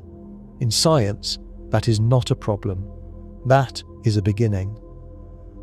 The solar wind has been blowing for 4.6 billion years, carving this bubble in the galaxy, shielding everything inside it from the harsh particle radiation of the cosmos beyond. For most of that time, we had no idea what the edge of that bubble looked like. Now we do, and it turned out to be far stranger, far richer, and far more consequential than we imagined. Two small machines, moving in permanent silence through the dark between the stars, told us so. They are still out there, still moving. And if you know where to look, and you have a 70-meter dish antenna and cryogenically cooled receivers, and the patience to wait 22 hours for the signal to arrive, you can still hear them. Let us go deeper into several areas that the script has touched but not fully explored, because each of them contains science that is worth understanding in full. The first is the question of what the termination shock actually does to particles, and why the shock's asymmetric behaviour is so scientifically significant. When the solar wind crosses the termination shock, it is not just slowing down, it is being fundamentally reorganised. The kinetic energy of the supersonic bulk flow, the energy associated with all those particles moving together in the same direction at 400 to 800 kilometers per second, is being converted into thermal energy, the energy of random particle motions in all directions. This conversion happens at the shock. In a well-behaved, idealized shock, the conversion is governed by the Rankine-Hugoniot jump conditions, a set of equations derived from the conservation of mass, momentum, and energy across the shock that tell you exactly how much the density, temperature, and magnetic field change as plasma crosses the shock. The Rankine-Hugoniot conditions work for the kinds of shocks we encounter on Earth and in the inner solar system. They were the foundation of the models that predicted how the solar wind would behave at the termination shock. What Voyager 2's data showed was that the Rankine-Hugoniot conditions did not fully describe what was happening. The temperature jump at the termination shock, how much the plasma heated up when it crossed the shock, was higher than the Rankine-Hugoniot predictions in one direction and lower in another. This anisotropy in the heating is not what you expect from a simple shock. It implies that the shock is not just converting bulk flow energy into heat uniformly. It is doing something more complicated, preferentially energizing particles in certain directions and certain energy ranges, leaving the distribution of particle energies and velocities in a state that is not the simple, isotropic heated plasma that a textbook shock produces. This non-equilibrium behavior is a known feature of collisionless shocks, shocks in plasmas where the particles are so sparse that they almost never collide directly with each other, and the energy transfer instead happens through collective electromagnetic interactions. The termination shock is a collisionless shock. The Rankine-Hugoniot conditions were derived assuming a collisional shock, where collisions between particles randomize the energy and produce the isotropic heated plasma. In a collisionless shock, the randomization is less complete. and the resulting plasma can retain memory of the direction of the bulk flow, retaining some anisotropy in its temperature and particle distribution. The degree of anisotropy observed at the termination shock by Voyager 2 is a direct measure of how collisionless the termination shock is and how efficiently it randomizes particle energies. This has implications for understanding shocks throughout the universe. The termination shock is one of the best studied examples of a large-scale collisionless shock that we can measure in situ. Shocks similar to it occur at the boundaries of supernova remnants, at the edges of galaxy clusters, and at the boundaries of stellar wind bubbles around massive stars. Understanding what the termination shock does to particle distributions, how it energizes particles in a non-uniform way, is therefore directly relevant to understanding high-energy astrophysical phenomena far beyond our solar system. The Voyager data from the termination shock crossing is being actively used by astrophysicists studying particle acceleration at shocks throughout the universe. The anomalous behavior of the shock is not just a local puzzle. It is a laboratory for physics that operates at galactic scales. The pickup ions deserve their own extended explanation because they are both important for understanding the outer heliosphere and genuinely surprising in their own right. Interstellar neutral atoms, hydrogen, helium, oxygen, and others, continuously flow into the heliosphere from the surrounding interstellar medium. They are neutral, so the solar wind's magnetic field cannot stop them at the heliopause. They flow inward freely. As they travel deeper into the heliosphere, they encounter two threats to their neutrality. The first is solar ultraviolet radiation, which can ionize neutral atoms by stripping away their electrons. The energy of a sufficiently energetic ultraviolet photon exceeds the binding energy of an electron in a hydrogen atom. So when the photon is absorbed, the electron is ejected. The second is charge exchange with the solar wind. A solar wind proton can steal the electron from a neutral atom, ionizing the neutral and neutralizing the proton, as we discussed in the context of energetic neutral atoms. When a neutral atom is ionized inside the heliosphere, by either process, it suddenly becomes a charged particle in the solar wind's magnetic field. The solar wind is moving outward at hundreds of kilometers per second. This way is just the newly ionized atom was moving inward at a few tens of kilometers per second. It was a slow neutral atom drifting in from the interstellar medium. Suddenly, it is trapped in the solar wind's magnetic field, and the solar wind's field and bulk motion together begin to accelerate it. The newly ionized atom is picked up by the solar wind, added to it in effect, though its initial velocity is so different from the solar wind's that it immediately begins gyrating in large circles around the solar wind's magnetic field direction. These gyrating particles are the pickup ions, and then the bees coloured. They are a distinct population, separate from the bulk solar wind, with a characteristic ring beam distribution in velocity space that is very different from the thermal distribution of the solar wind protons. Over time, wave-particle interactions scatter these pickup ions into a more isotropic distribution, adding a superthermal tail to the solar wind's particle distribution.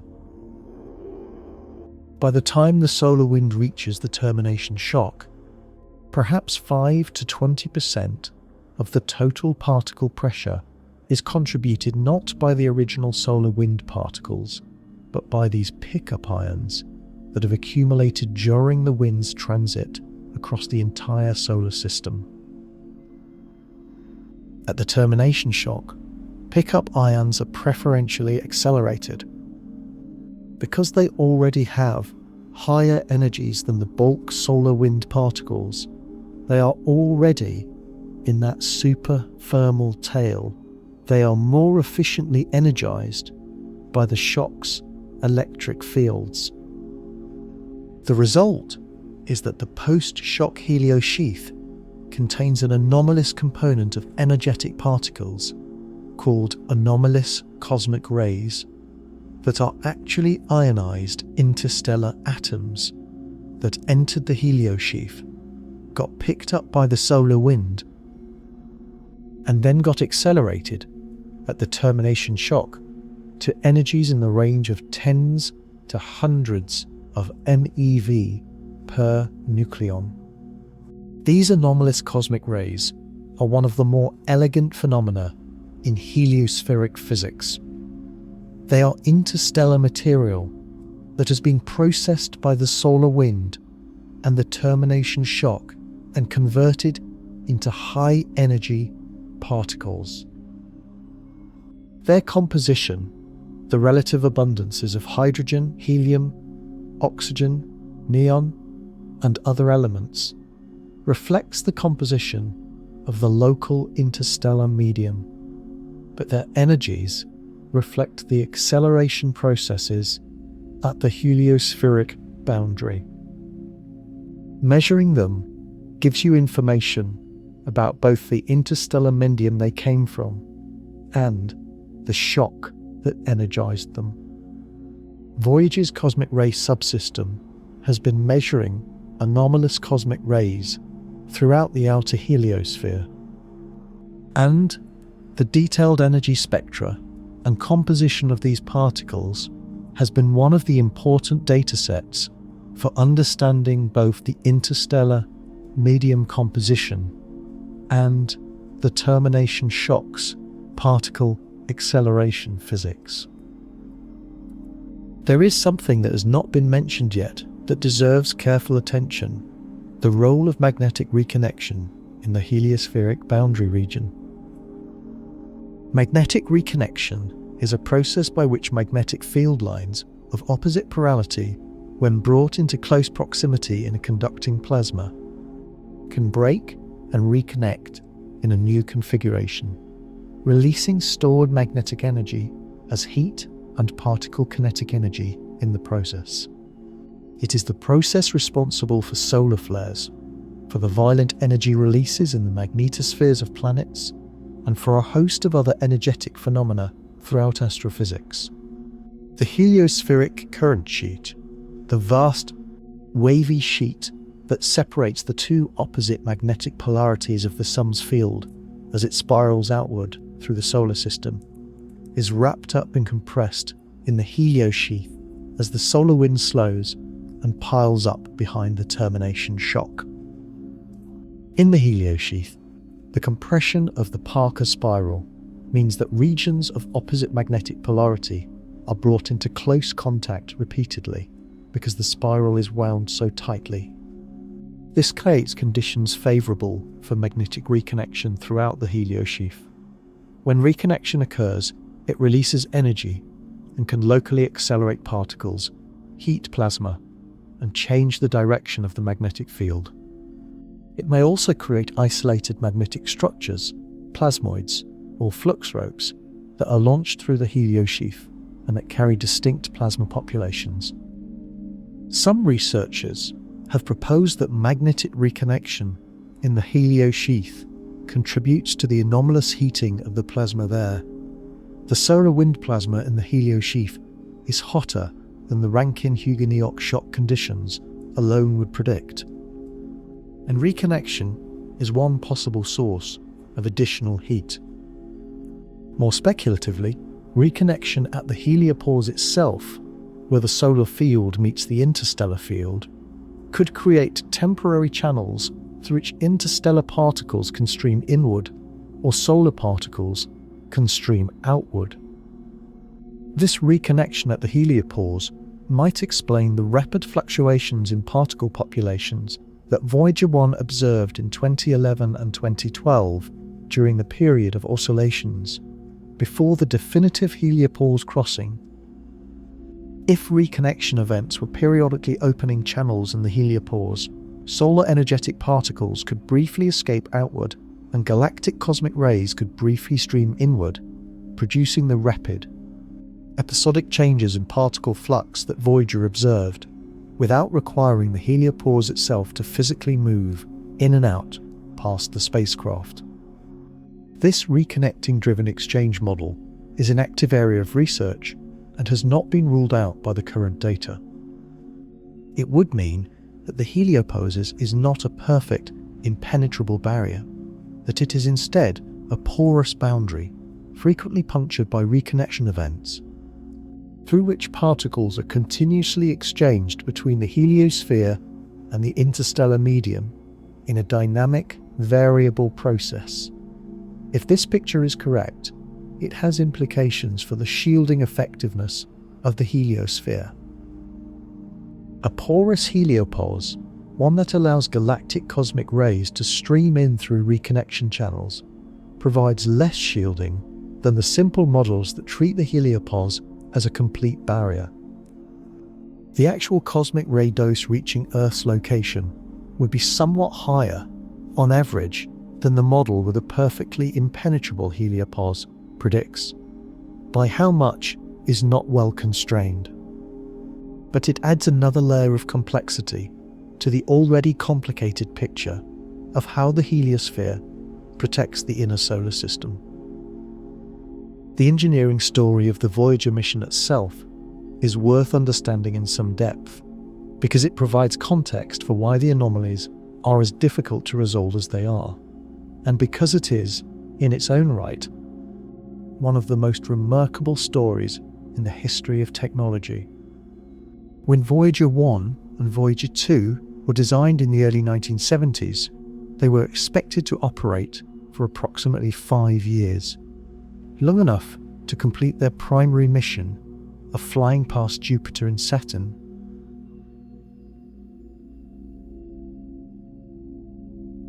With Voyager 2 additionally aimed at Uranus and Neptune. The spacecraft's power systems, their computers, their attitude control thrusters, and their communication equipment were designed to function for 5 years in the space environment. The fact that they have now functioned for nearly 50 years, 10 times their design lifetime, is a consequence of careful engineering, conservative design margins, and a great deal of thoughtful ground-based management over the decades. The power systems are worth describing specifically. Each Voyager carries 3 radioisotope thermoelectric generators, or RTGs. These are cylindrical devices, roughly 40 centimeters in diameter and 140 centimeters long, containing plutonium-238 in the form of plutonium oxide. Plutonium-238 decays by emitting alpha particles, helium-4 nuclei, at a rate that produces substantial heat. The RTGs convert this heat to electricity using a set of thermoelectric elements, materials that generate a voltage when a temperature differential is maintained across them.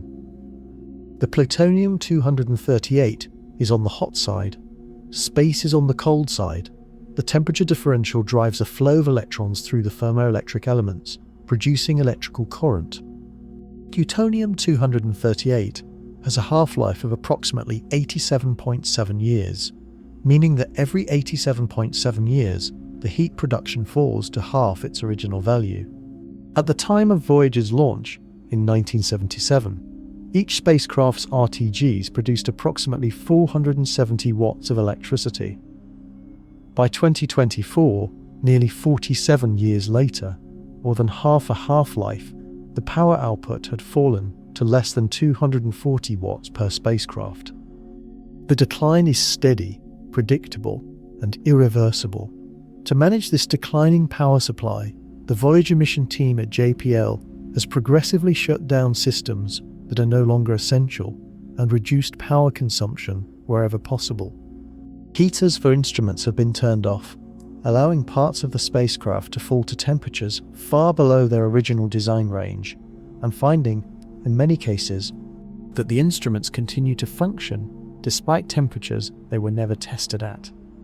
The data formatting and transmission systems have been reprogrammed multiple times to squeeze more science out of fewer watts. In one particularly notable example, in 2023, Voyager 1 began returning garbled data, telemetry that were clearly corrupted by a fault in one of its flight data system computers.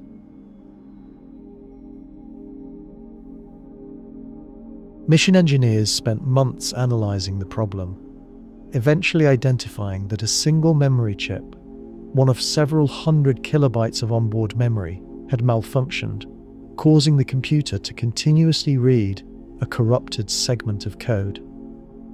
The fix required writing new software that stored the corrupted code in a different part of memory and updated the pointers so the computer would read the correct locations. The software patch was uplinked to Voyager at the speed of light, traveling 22 hours across 24 billion kilometers of space, and the spacecraft's computer executing code that had been written in the 1970s accepted the patch and resumed returning coherent science data. A spacecraft launched before the first Apple computer ever existed, running code from the Ford administration, was successfully reprogrammed from Earth in 2024. The repair was completed. The data resumed flowing. This is the context in which every piece of Voyager science data must be understood. It comes from aging, partially degraded instruments on a spacecraft that has been operating far beyond its design life, maintained by a team that has been fighting entropy for decades. The fact that the anomalies Voyager has detected are real, that they are not artifacts of instrument degradation or electronic noise, is itself a remarkable achievement of data quality control. The Voyager science teams have been extraordinarily careful to distinguish between genuine physical signals and instrumental artifacts. The magnetometer readings are cross-checked between the two magnetometers on each spacecraft and against the well-characterized behavior of the solar wind magnetic field in regions where independent measurements exist. The particle data is compared against expectations based on the known source populations and transport physics. Every anomaly has been subjected to this scrutiny, and the ones that remain anomalous after all instrumental explanations have been ruled out are the ones that are published and debated. There is a methodological lesson here that extends well beyond the Voyager mission. When you are operating unique, irreplaceable instruments in an environment that nobody has previously sampled, the temptation is to treat every unexpected reading as evidence of new physics.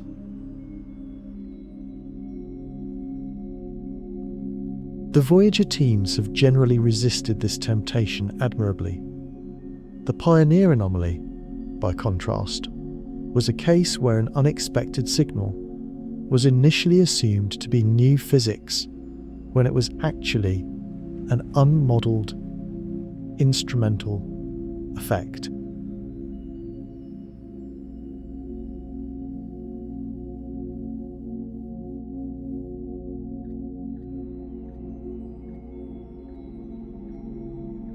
The Pioneer teams eventually found the explanation: thermal recoil, but only after more than a decade of work and some premature excitement about modified gravity.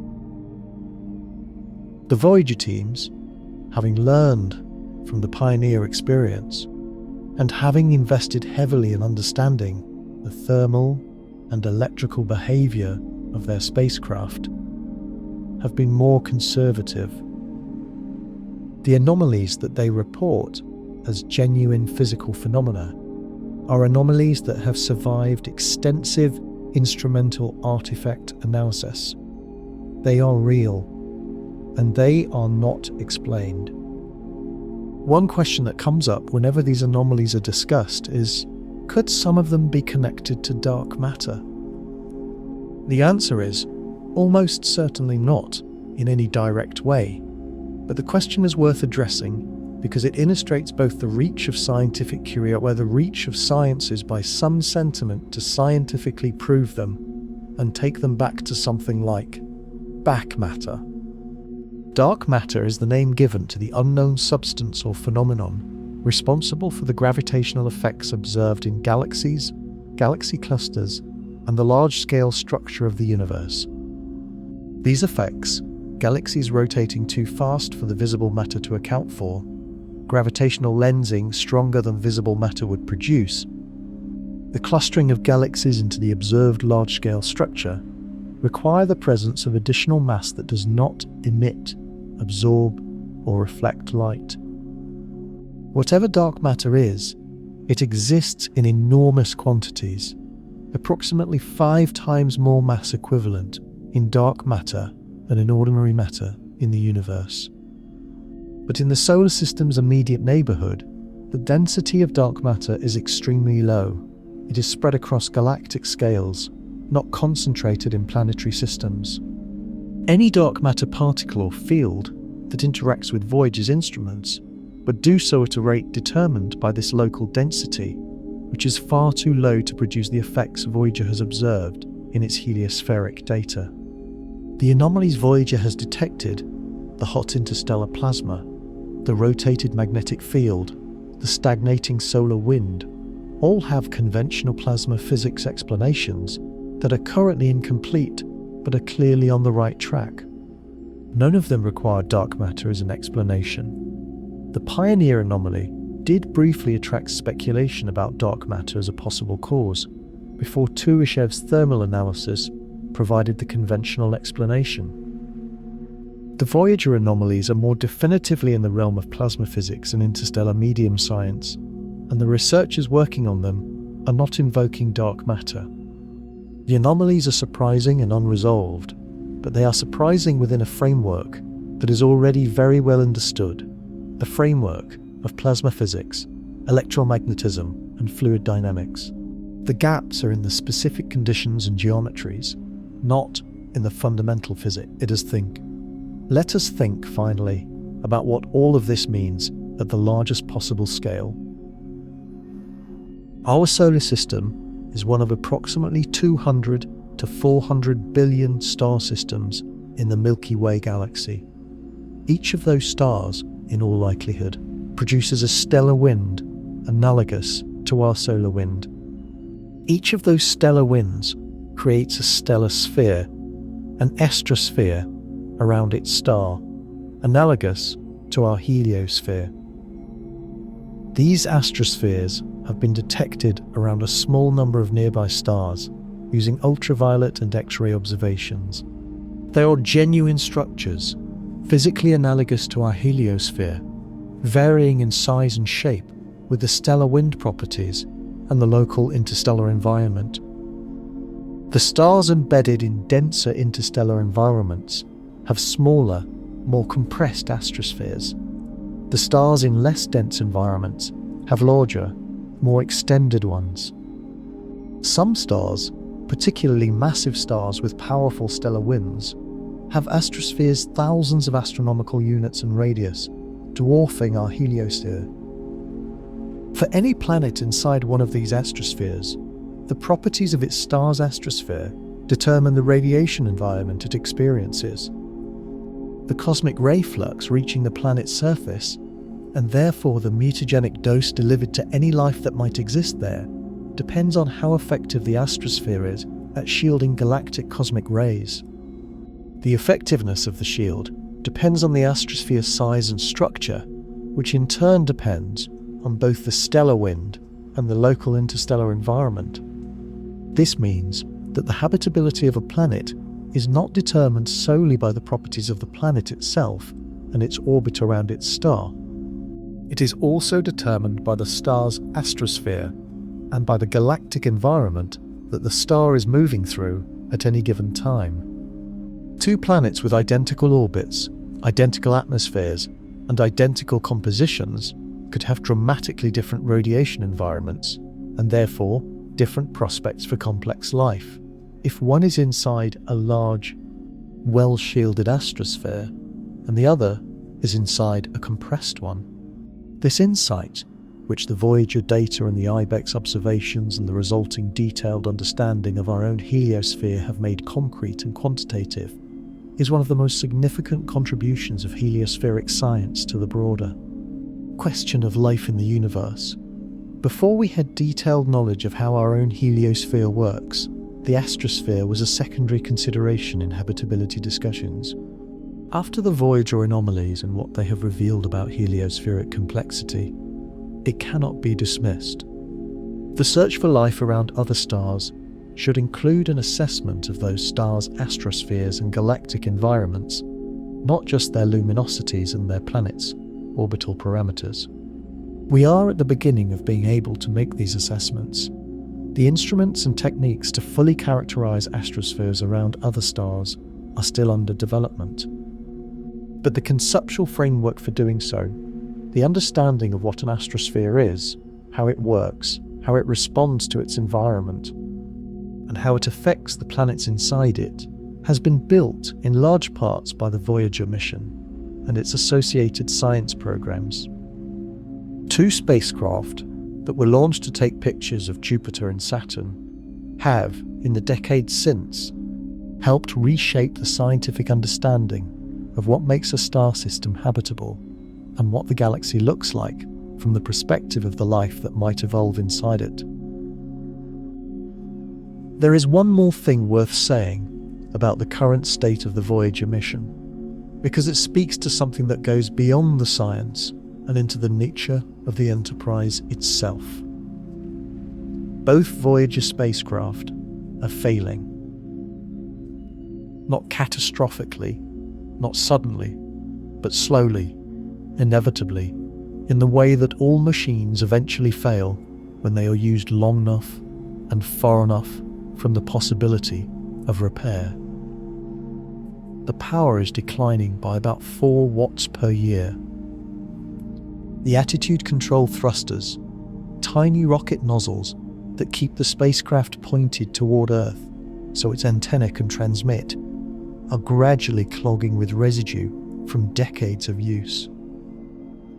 Some of the heaters that keep critical systems warm have been turned off to save power, and those systems are operating in temperature regimes that were never tested in pre-launch qualification. Feet cannot, CKB. Every year, the probability of a critical failure increases. The engineers who work on the mission know this. They plan around it. They prioritize which instruments to keep running and which to turn off, and they maintain what is functioning for as long as it can be maintained.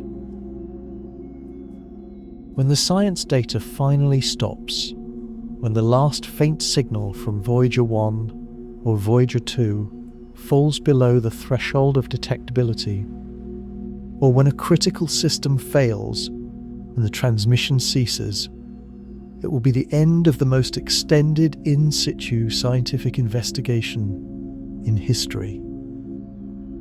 But the spacecraft themselves will continue. They will be lost to direct communication, but not to physical existence. They will keep moving at 17 kilometers per second through the local interstellar medium for millions of years. The local interstellar medium they are moving through is the same medium that IBEX maps, the same medium whose temperature and density and magnetic field the Voyager instruments have measured directly for the first time. In roughly 300 years, they will be 1,000 astronomical units from the Sun, a distance that the proposed interstellar probe mission would reach only after 50 years of travel using a much faster trajectory. In 4,000 years, they will be 10,000 astronomical units away. In 40,000 years, Voyager 1 will approach within 1.6 light years of Gliese 445, close enough that, were there anyone there watching, the sun would appear visibly brighter in their sky because of Voyager's passage relative to the background stars. None of this will be observed. There will be no signal, but the machines will be there, moving, carrying their record of who built them and when and why. The golden records on both Voyager spacecraft contain 115 images of Earth and its life, greetings in 55 languages, sounds from nature and human activity, and 90 minutes of music from around the world and across human history. They were assembled under the direction of Carl Sagan and a committee that tried, in the space of a few months in 1977, to distill something essential about what it means to be alive on this planet at this moment in time. Whether anyone will ever find these records, play them, and understand them is a question that science cannot answer. But the record is there. It is moving outward through the local interstellar medium at 17 kilometers per second, past the termination shock, past the heliopause, through the outer heliosheath, and into the undisturbed local interstellar cloud.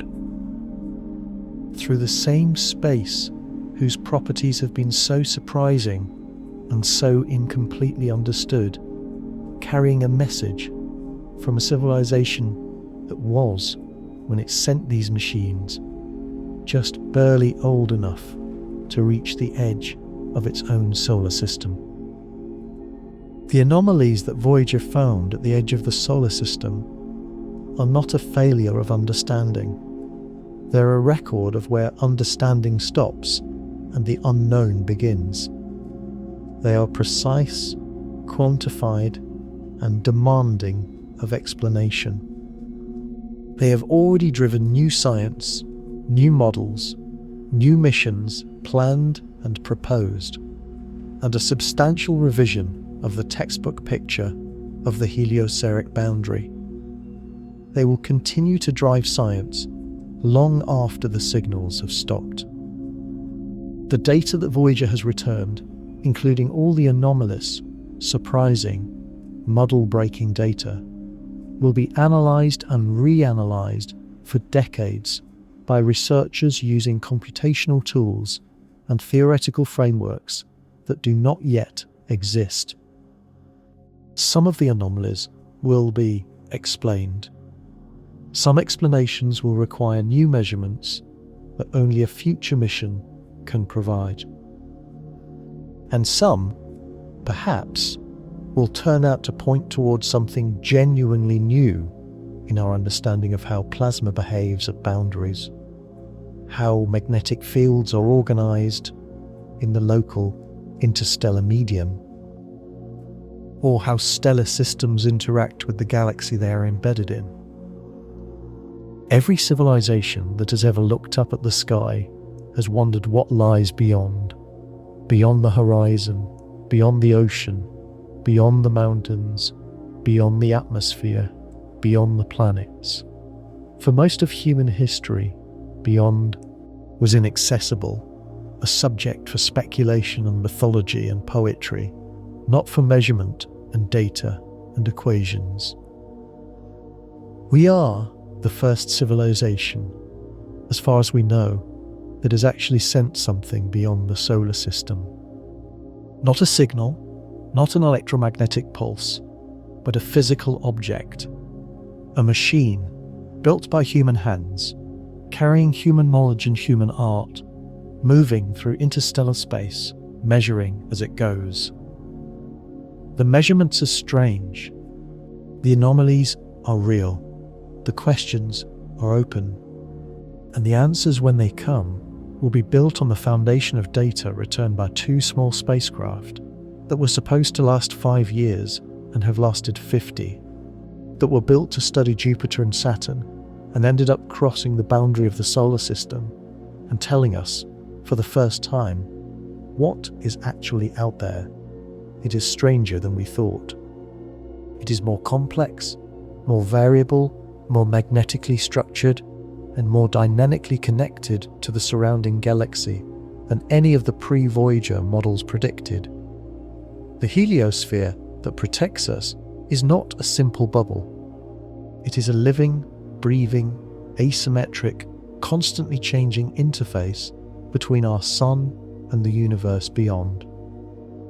And we are still, after 50 years of Voyager data and 15 years of IBEX maps and decades of theoretical work, only beginning to understand it. What Voyager detected at the edge of our solar system was not one thing, and it was not a simple answer. It was the opening of a question that we are only now equipped to ask properly. That is usually how the most important discoveries work. They do not close a chapter, they begin one. Two machines, built in the 1970s, still moving, still whispering back their measurements across the dark. They opened the chapter that generations of scientists will spend their careers trying to read. We should be grateful they are still out there. And we should be humble about how little we understood until they told us. Let us spend more time with something that is easy to pass over quickly because it sounds technical, but which is actually one of the most beautiful and strange ideas in all of heliospheric science. It is the idea of the local bubble, and understanding it changes the entire frame through which you see the Voyager findings. Approximately 10 to 20 million years ago, a period that, in geological terms, corresponds to the early Miocene on Earth, when horses were about the size of large dogs and grasslands were spreading across the continents, a series of supernova explosions occurred in a region of the galaxy not far from where our solar system now sits. These explosions were not unusual by galactic standards. Stars go supernova regularly throughout the Milky Way, at a rate of perhaps 1 or 2 per century across the entire galaxy. But when a massive star explodes, it releases an enormous amount of energy, roughly 10 to the power of 44 joules, equivalent to the total energy output of the Sun over its entire 10 billion year lifetime, released in a matter of seconds. This energy drives a shockwave outward through the surrounding interstellar medium, sweeping up and compressing the interstellar gas and dust, pushing it outward into a thin shell round the explosion site, and leaving behind a cavity of extremely hot, extremely tenuous gas. The multiple supernovae occur in a relatively small region of space over a period of millions of years, as happens in associations of massive stars, which are born together and die together. The combined shock waves and winds from their explosions can create an enormous cavity in the interstellar medium, hundreds of light years across, swept clean of most of the gas and dust that originally filled the region. The cavity that was carved out by these explosions, roughly 10 to 20 million years ago, is the local bubble. It is roughly 1,000 light years in its longest dimension, an enormous structure encompassing hundreds of star systems. The gas inside the local bubble is extremely hot by the standards of the interstellar medium, perhaps 1,000,000 Kelvin, but also extremely tenuous, many times less dense than the average interstellar medium. The boundary of the local bubble is a thin shell of compressed cool gas and dust that surrounds the cavity, visible in maps of the interstellar medium as a ring-like structure around our position in the galaxy. Our solar system is inside the local bubble. It has been inside the local bubble for millions of years, moving through the hot, tenuous gas that fills it. The solar system's position inside the local bubble means that the heliosphere is surrounded not by average interstellar medium, but by this unusually hot, unusually tenuous gas. The termination shock, the heliopause, the heliosheath, all of these structures exist at the interface between the solar wind and the local bubble's hot tenuous gas, not at the interface between the solar wind and the denser, cooler, average interstellar medium. This matters for understanding the Voyager measurements because every model of the heliospheric boundary uses the properties of the surrounding interstellar medium as a boundary condition. It assumes certain values of density, temperature, and magnetic field for the medium pressing inward on the heliopause. If the local bubble's gas has different properties from those assumptions, the entire model structure is shifted. Within the local bubble, our solar system is currently passing through a smaller structure, the local interstellar cloud, sometimes called the local cloud or the G-cloud. This is a wispy, slightly denser, and slightly cooler knot of gas that the solar system has been embedded in for roughly 100,000 years and will remain in for another 10,000 to 20,000 years. Based on current estimates of the solar system's velocity relative to the cloud, the local cloud has a temperature of roughly 6,000 to 7,000 Kelvin, much cooler than the surrounding hot local bubble gas, and a density of roughly 0.3 hydrogen atoms per cubic centimetre, compared to the local bubble's average of less than 0.05 atoms per cubic centimetre. The local cloud is itself moving through the local bubble, driven by the same pressures and flows that structure the hot gas inside the cavity. Its precise properties, temperature, density, magnetic field strength, flow velocity, are the boundary conditions for the heliospheric models.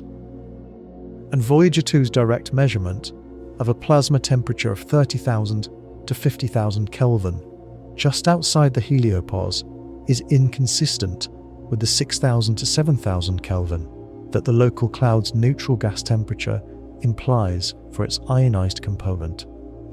Based on the remote sensing measurements that characterized the local cloud before Voyager crossed the heliopause, this discrepancy is one of the most important open questions in heliospheric science. How can the local cloud's ionized component be 5 times hotter than the neutral component? In a plasma that has been in thermal equilibrium for a long time, the electrons and ions should be at the same temperature. They are continuously exchanging energy through Coulomb collisions, which are electromagnetic interactions between charged particles. If the electron temperature is 30,000 Kelvin and the neutral gas temperature is 6,000 Kelvin, either the plasma has not had time to reach thermal equilibrium, meaning it was heated recently by some energetic event, or there is a continuous heating process acting preferentially on the ionized component. Both possibilities require specific physical conditions that are not well characterized by current observations. Heating recently by an energetic event would imply that the local cloud was disturbed in the recent past by a nearby supernova, by a stellar wind interaction, by some wave propagating through the interstellar medium, and that the disturbance was energetic enough to heat the plasma to these temperatures, but left the neutral gas relatively cool. Continuous differential heating would require a specific physical mechanism acting more strongly on the ions than on the neutrals.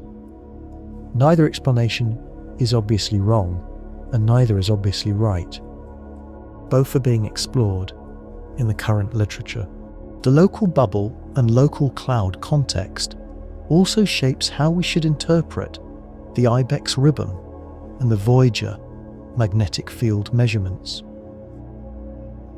The local interstellar magnetic field, the field that Voyager is now measuring directly in the space just beyond the heliopause, is not the large-scale galactic magnetic field.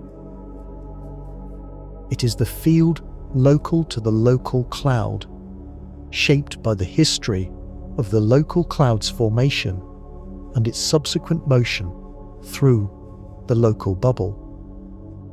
The direction and strength of this field reflect the complex history of the local cloud as a magnetically structured entity, how it was formed, how it has been compressed and stretched by the flows inside the local bubble, and how it interacts with the adjacent cloudlets of interstellar gas that fill the local bubble at low density. Understanding the Voyager magnetic field measurements in detail requires understanding the local cloud's magnetic structure in detail. And understanding the local cloud's magnetic structure requires observations and models that are still being developed. The IBEX radon provides one constraint on the field direction. The Voyager magnetometer data provides another. The polarization of starlight from stars at various distances in the local cloud provides another. These constraints are not fully mutually consistent, and their reconciliation is an active area of research. There is also the question of what is happening to the cosmic rays in the very local interstellar medium, the region within a few tens of astronomical units of the heliopause, and how that connects to what we can observe from Earth. Galactic cosmic rays, as they travel through the galaxy, undergo a process called diffusion. They scatter off irregularities in a galactic magnetic field, changing direction with each scatter, so that their path through the galaxy is not a straight line, but a random walk. This diffusion means that cosmic rays take much longer to travel from their sources to Earth than the straight line distance would imply. A cosmic ray proton traveling from a supernova remnant 1,000 light years away might take millions of years to reach us because of the tortuous random path it follows. The diffusion coefficient, how easily cosmic rays scatter, depends on the structure of the magnetic field, its strength. In the standard model of galactic cosmic ray propagation, cosmic rays from throughout the galaxy diffuse through the interstellar medium, building up a roughly isotropic background flux that is characteristic of the local galactic environment. When Voyager 1 crossed the heliopause and entered interstellar space, its cosmic ray detectors measured the full interstellar cosmic ray flux directly for the first time. The flux and energy spectrum of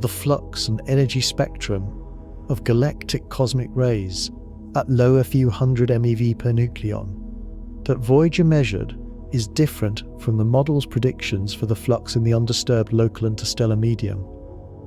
The models, which are constrained by measurements inside the heliosphere and by observations of cosmic ray propagation throughout the galaxy, predicted a specific spectrum.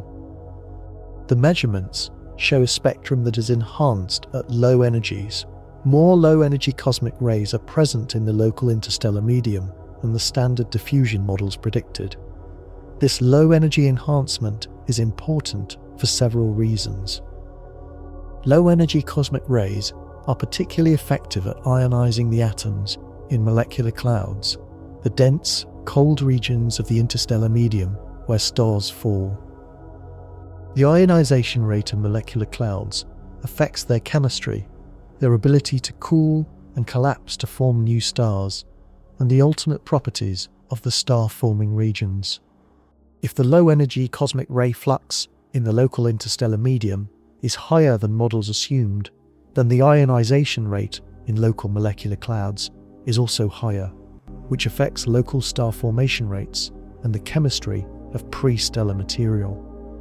The enhancement of low-energy cosmic rays at Voyager's location may be a local phenomenon specific to the space immediately outside our heliosphere, where the outer helios sheath might be influencing the cosmic ray spectrum by scattering or modulating low-energy particles. Or it may be a more general property of the local interstellar medium within the local bubble, where the absence of the dense magnetized interstellar gas that would otherwise scatter low-energy cosmic rays allows them to accumulate to higher intensities than would be found in a more typical interstellar environment. Distinguishing between these interpretations requires measurements at multiple locations in the local interstellar medium, which we cannot currently make with only 2 spacecraft, both of which are within a few tens of astronomical units of the heliopause, both on the same side of the heliosphere. Let us also consider the question of what happens when the solar system eventually leaves the local cloud and enters the surrounding hot gas of the local bubble directly. This is not a hypothetical event in the distant future. It is expected to happen within the next 10,000 to 20,000 years, a blink in cosmic time, and well within the range of what planetary scientists call the recent past in geological terms. When the solar system exits the local cloud, the heliosphere will be suddenly surrounded not by the 6,000 to 7,000 Kelvin gas of the local cloud, but by the million Kelvin extremely tenuous gas of the local bubble's interior. The change in the surrounding medium's properties will dramatically affect the heliosphere. The hot tenuous gas of the local bubble exerts much less pressure than the cooler, denser gas of the local cloud. The thermal pressure is proportional to both density and temperature, and while the temperature of the local bubble gas is higher, its density is so much lower that the total pressure is actually lower. This means the heliosphere will expand when the solar system exits the local cloud. Models suggest the termination shock could move outward by a factor of 2 or more, and the heliopause could expand to several hundred astronomical units from the Sun. The heliosphere would become an enormous structure, far larger than it is today, because the surrounding medium would no longer be able to push back as hard. A larger heliosphere would provide more shielding against galactic cosmic rays. The cosmic ray flux reaching Earth would decline as the heliosphere expanded.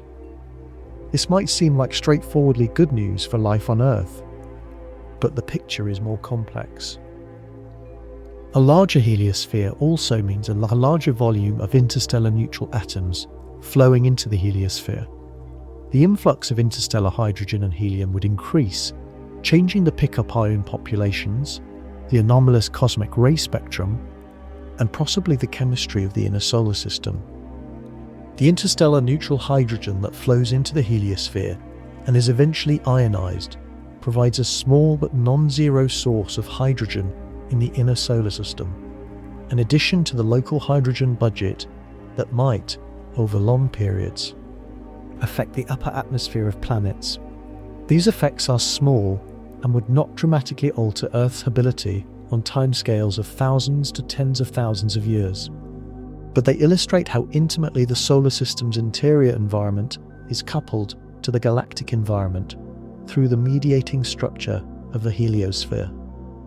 The converse scenario, the solar system entering a denser region of the interstellar medium, as it apparently did roughly 2 million years ago, according to OFA's 2022 analysis, produces the opposite effects. The heliosphere shrinks, cosmic ray shielding decreases, and in extreme cases, as modelled for the passage through the dense filament 2 million years ago, Earth is left directly exposed to the interstellar medium. The transition through the dense filament would not have been gradual. The heliosphere, compressed over perhaps a few thousand years as the solar system moved into the filament, would have shrunk relatively rapidly by astronomical standards, and the resulting increase in galactic cosmic ray flux at Earth's surface would have been sudden enough to leave a detectable imprint in geological and biological records. Researchers have been searching for such an imprint in ocean sediment cores, ice cores, and other geological archives. The RN60 signals, mentioned earlier, are one candidate. Correlations between cosmic ray proxies and periods of elevated mutation rates or climate shifts in the geological record have been proposed, though establishing causation rather than correlation in the geological record is always difficult. The evidence for a heliosphere compression event 2 million years ago remains suggestive, but not conclusive. Now, with all of this in mind, the anomalies, the unresolved questions, the engineering achievements, the geological context, the astrobiological implications, let us ask the question that underlies all of it. Why does it matter that we do not have complete answers? Science does not always require complete answers to be useful. Partial knowledge, honestly characterized, is the foundation on which more complete knowledge is built. Now, the Voyager anomalies are useful precisely because they are specific. They are not vague expressions of uncertainty. We don't fully understand the heliosphere, but precise quantitative discrepancies between model predictions and measurements. The interstellar plasma is 5 times hotter than expected. The magnetic field is rotated by 40 degrees rather than 90. The ribbon is 2 to the 3 times brighter than the secondary charge exchange model predicts. The termination shock crossing distance differed by 10 astronomical units between the two spacecraft when models predicted a few. Each of these numbers is a target. Each one tells theorists and observers exactly where their models are failing and by how much. This is the most useful form of scientific uncertainty, not vague incompleteness, but specific, quantified, directional error. The researchers who work on these problems, Ed Stone at Caltech, who has been the Voyager project scientist since the mission's beginning and is now in his 80s but still active, Don Gurnett at Iowa, who pioneered the plasma wave measurements that confirmed the heliopause crossing, John Richardson at MIT. He led the plasma analysis for Voyager 2's heliopause crossing, David McComas at Princeton, who led the IBEX mission and the ribbon discovery, Merav Ofer at Boston University, who challenged the comet heliosphere model, and dozens of their colleagues and students. These scientists are not flailing in the dark.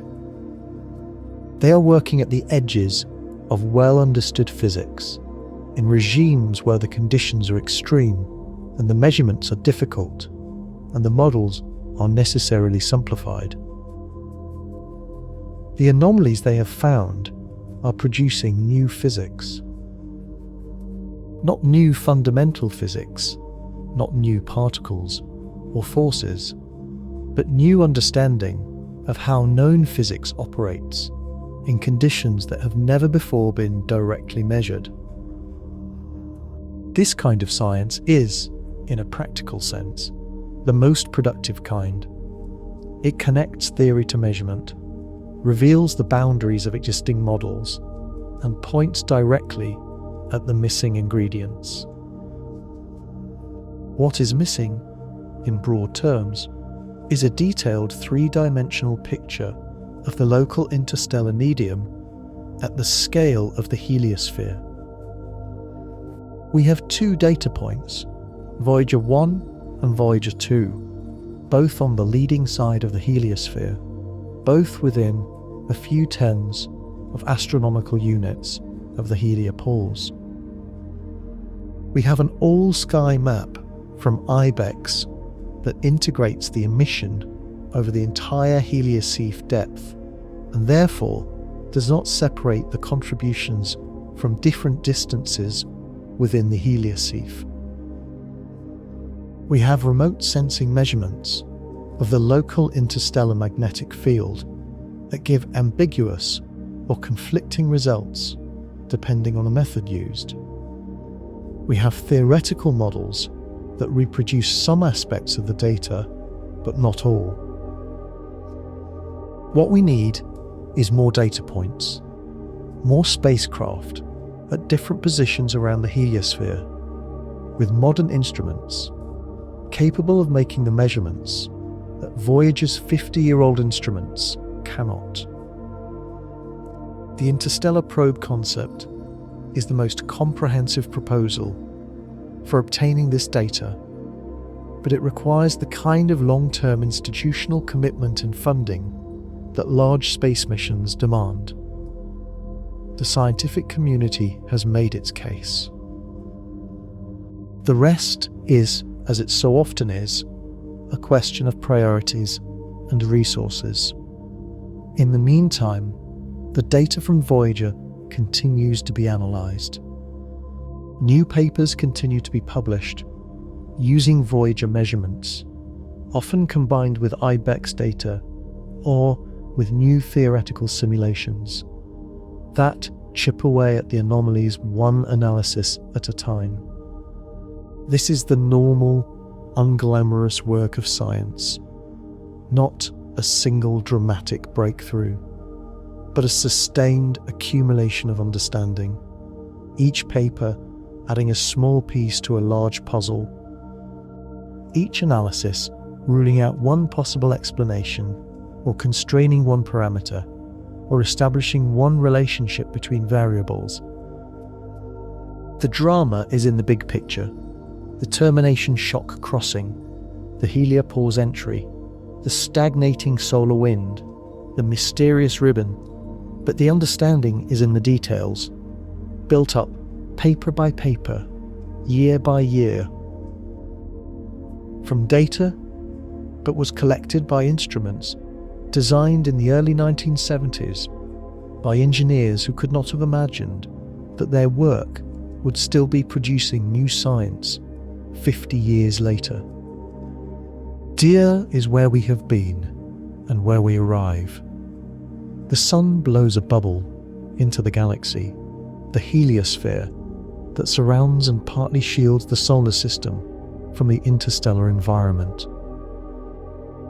The heliosphere has a layered structure: the termination shock, where the solar wind slows from supersonic to subsonic, the heliosheath, where the slowed solar wind forms a turbulent outer shell, and the heliopause, where the sun's domain ends and interstellar space begins. These structures were predicted before they were observed from well-tested plasma physics.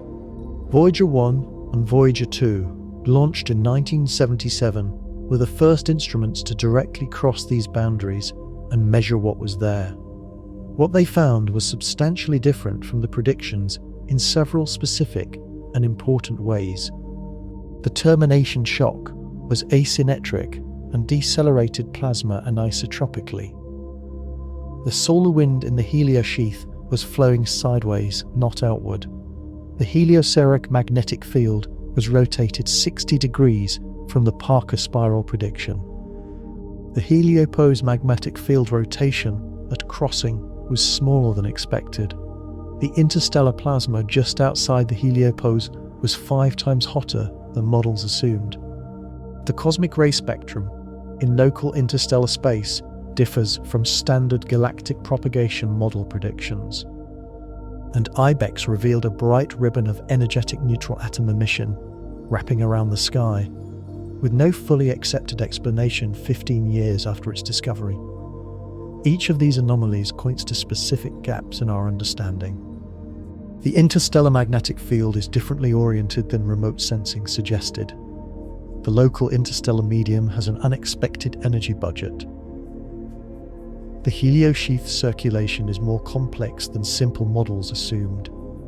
The heliopauses may be porous due to magnetic reconnection. The local interstellar environment, the local cloud inside the local bubble, is hotter, more structured, and more dynamically complex than the simplified models captured. These gaps are not embarrassments.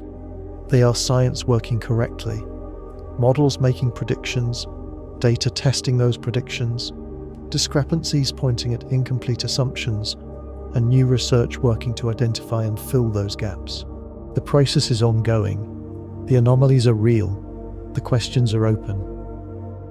And the instruments that revealed them, two small spacecraft launched in 1977, still functioning, still transmitting, are among the most remarkable scientific instruments ever created.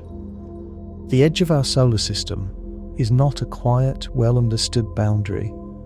It is a dynamic, magnetically complex, physically surprising interface between the Sun and the galaxy. It is shaped by forces operating simultaneously at scales of astronomical units and scales of thousands of light years. It protects everything inside it from the full fury of the galactic cosmic ray flux, and it has varied in its effectiveness of that protection over geological time as the solar system has moved through different regions of the galaxy. It is, in the fullest sense, the environment that shaped the evolution of life on Earth, the outermost layer of the conditions that made us possible. And we have only just, for the first time in the 4.6 billion years our solar system has existed, sent something across its boundary and heard back what that boundary actually looks like. What came back was not what we expected. And that is not a reason for disappointment. It is, as it has always been in the history of science, a reason for curiosity, specific, targeted, quantified curiosity, and for the sustained, patient work of building understanding where none yet exists. Two machines, moving in silence through the dark between the stars, sent that message home. They are still moving. The message is not yet complete. And every year, as the power declines and the distance grows and the signal grows fainter, the message they send becomes more precious, because it is coming from farther than anything has ever gone. And the instruments that sent it are not long for the business of sending. Listen while you can. There is a particular kind of understanding that comes only from going somewhere. Not from calculating where a thing should be, not from inferring its properties from the light it emits or the gravity it exerts, but from travelling to it, inserting an instrument into its environment, and reading the numbers off a sensor that is physically present in the place you want to understand. Astronomy, for most of its history, has been a science of inference, of looking at the sky from a fixed position and deducing, from the light that arrives, the nature of the things that emitted it. The Voyager mission represents something different, direct measurement. Not inferred properties, but measured ones. Not predicted conditions, but characterized ones. The heliospheric boundary, before Voyager, was a set of theoretical constructs supported by indirect evidence. After Voyager, it is a measured reality, imperfectly understood, yes, generating more questions than it has answered, yes, but real, in the sense that matters most to science, directly observed, with instruments in contact with the phenomenon itself. Returning numbers that do not depend on modelling assumptions or calibration chains that trace back to laboratory conditions on Earth. That directness is why the anomalies matter so much. When a theory makes a prediction and an indirect observation fails to match it, there are always multiple possible explanations. The theory could be wrong, the observation could be wrong, or the assumptions connecting the theory to the observable could be wrong. When a theory makes a prediction and a direct measurement fails to match it, the space of possible explanations narrows considerably. The plasma is 5 times hotter than expected. That is a direct thermometer reading, not an inference. The field is rotated 40 degrees rather than 90. That is a direct magnetometer reading. The solar wind stopped flowing outward. That is a direct plasma velocity measurement. These are the hardest facts in heliospheric science, and they are the facts that most directly constrain what new models must explain. They are harder to explain away than indirect observations, and therefore more powerful in their implications for the theory.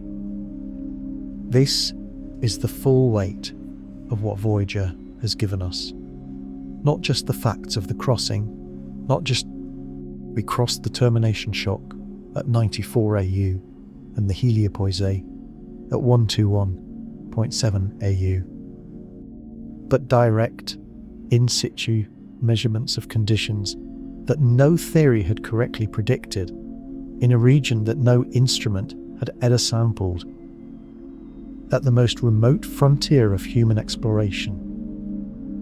The anomalies are not footnotes to the main story.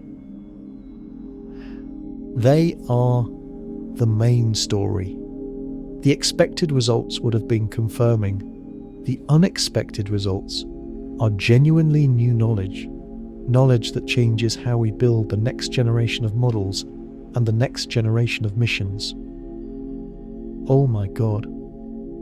That is the gift that two small, aging, faithful machines have given to the science of the solar system and the galaxy. And it is a gift whose full implications we are still unwrapping, carefully, one paper at a time, in the years and decades that remain before the last signal fades.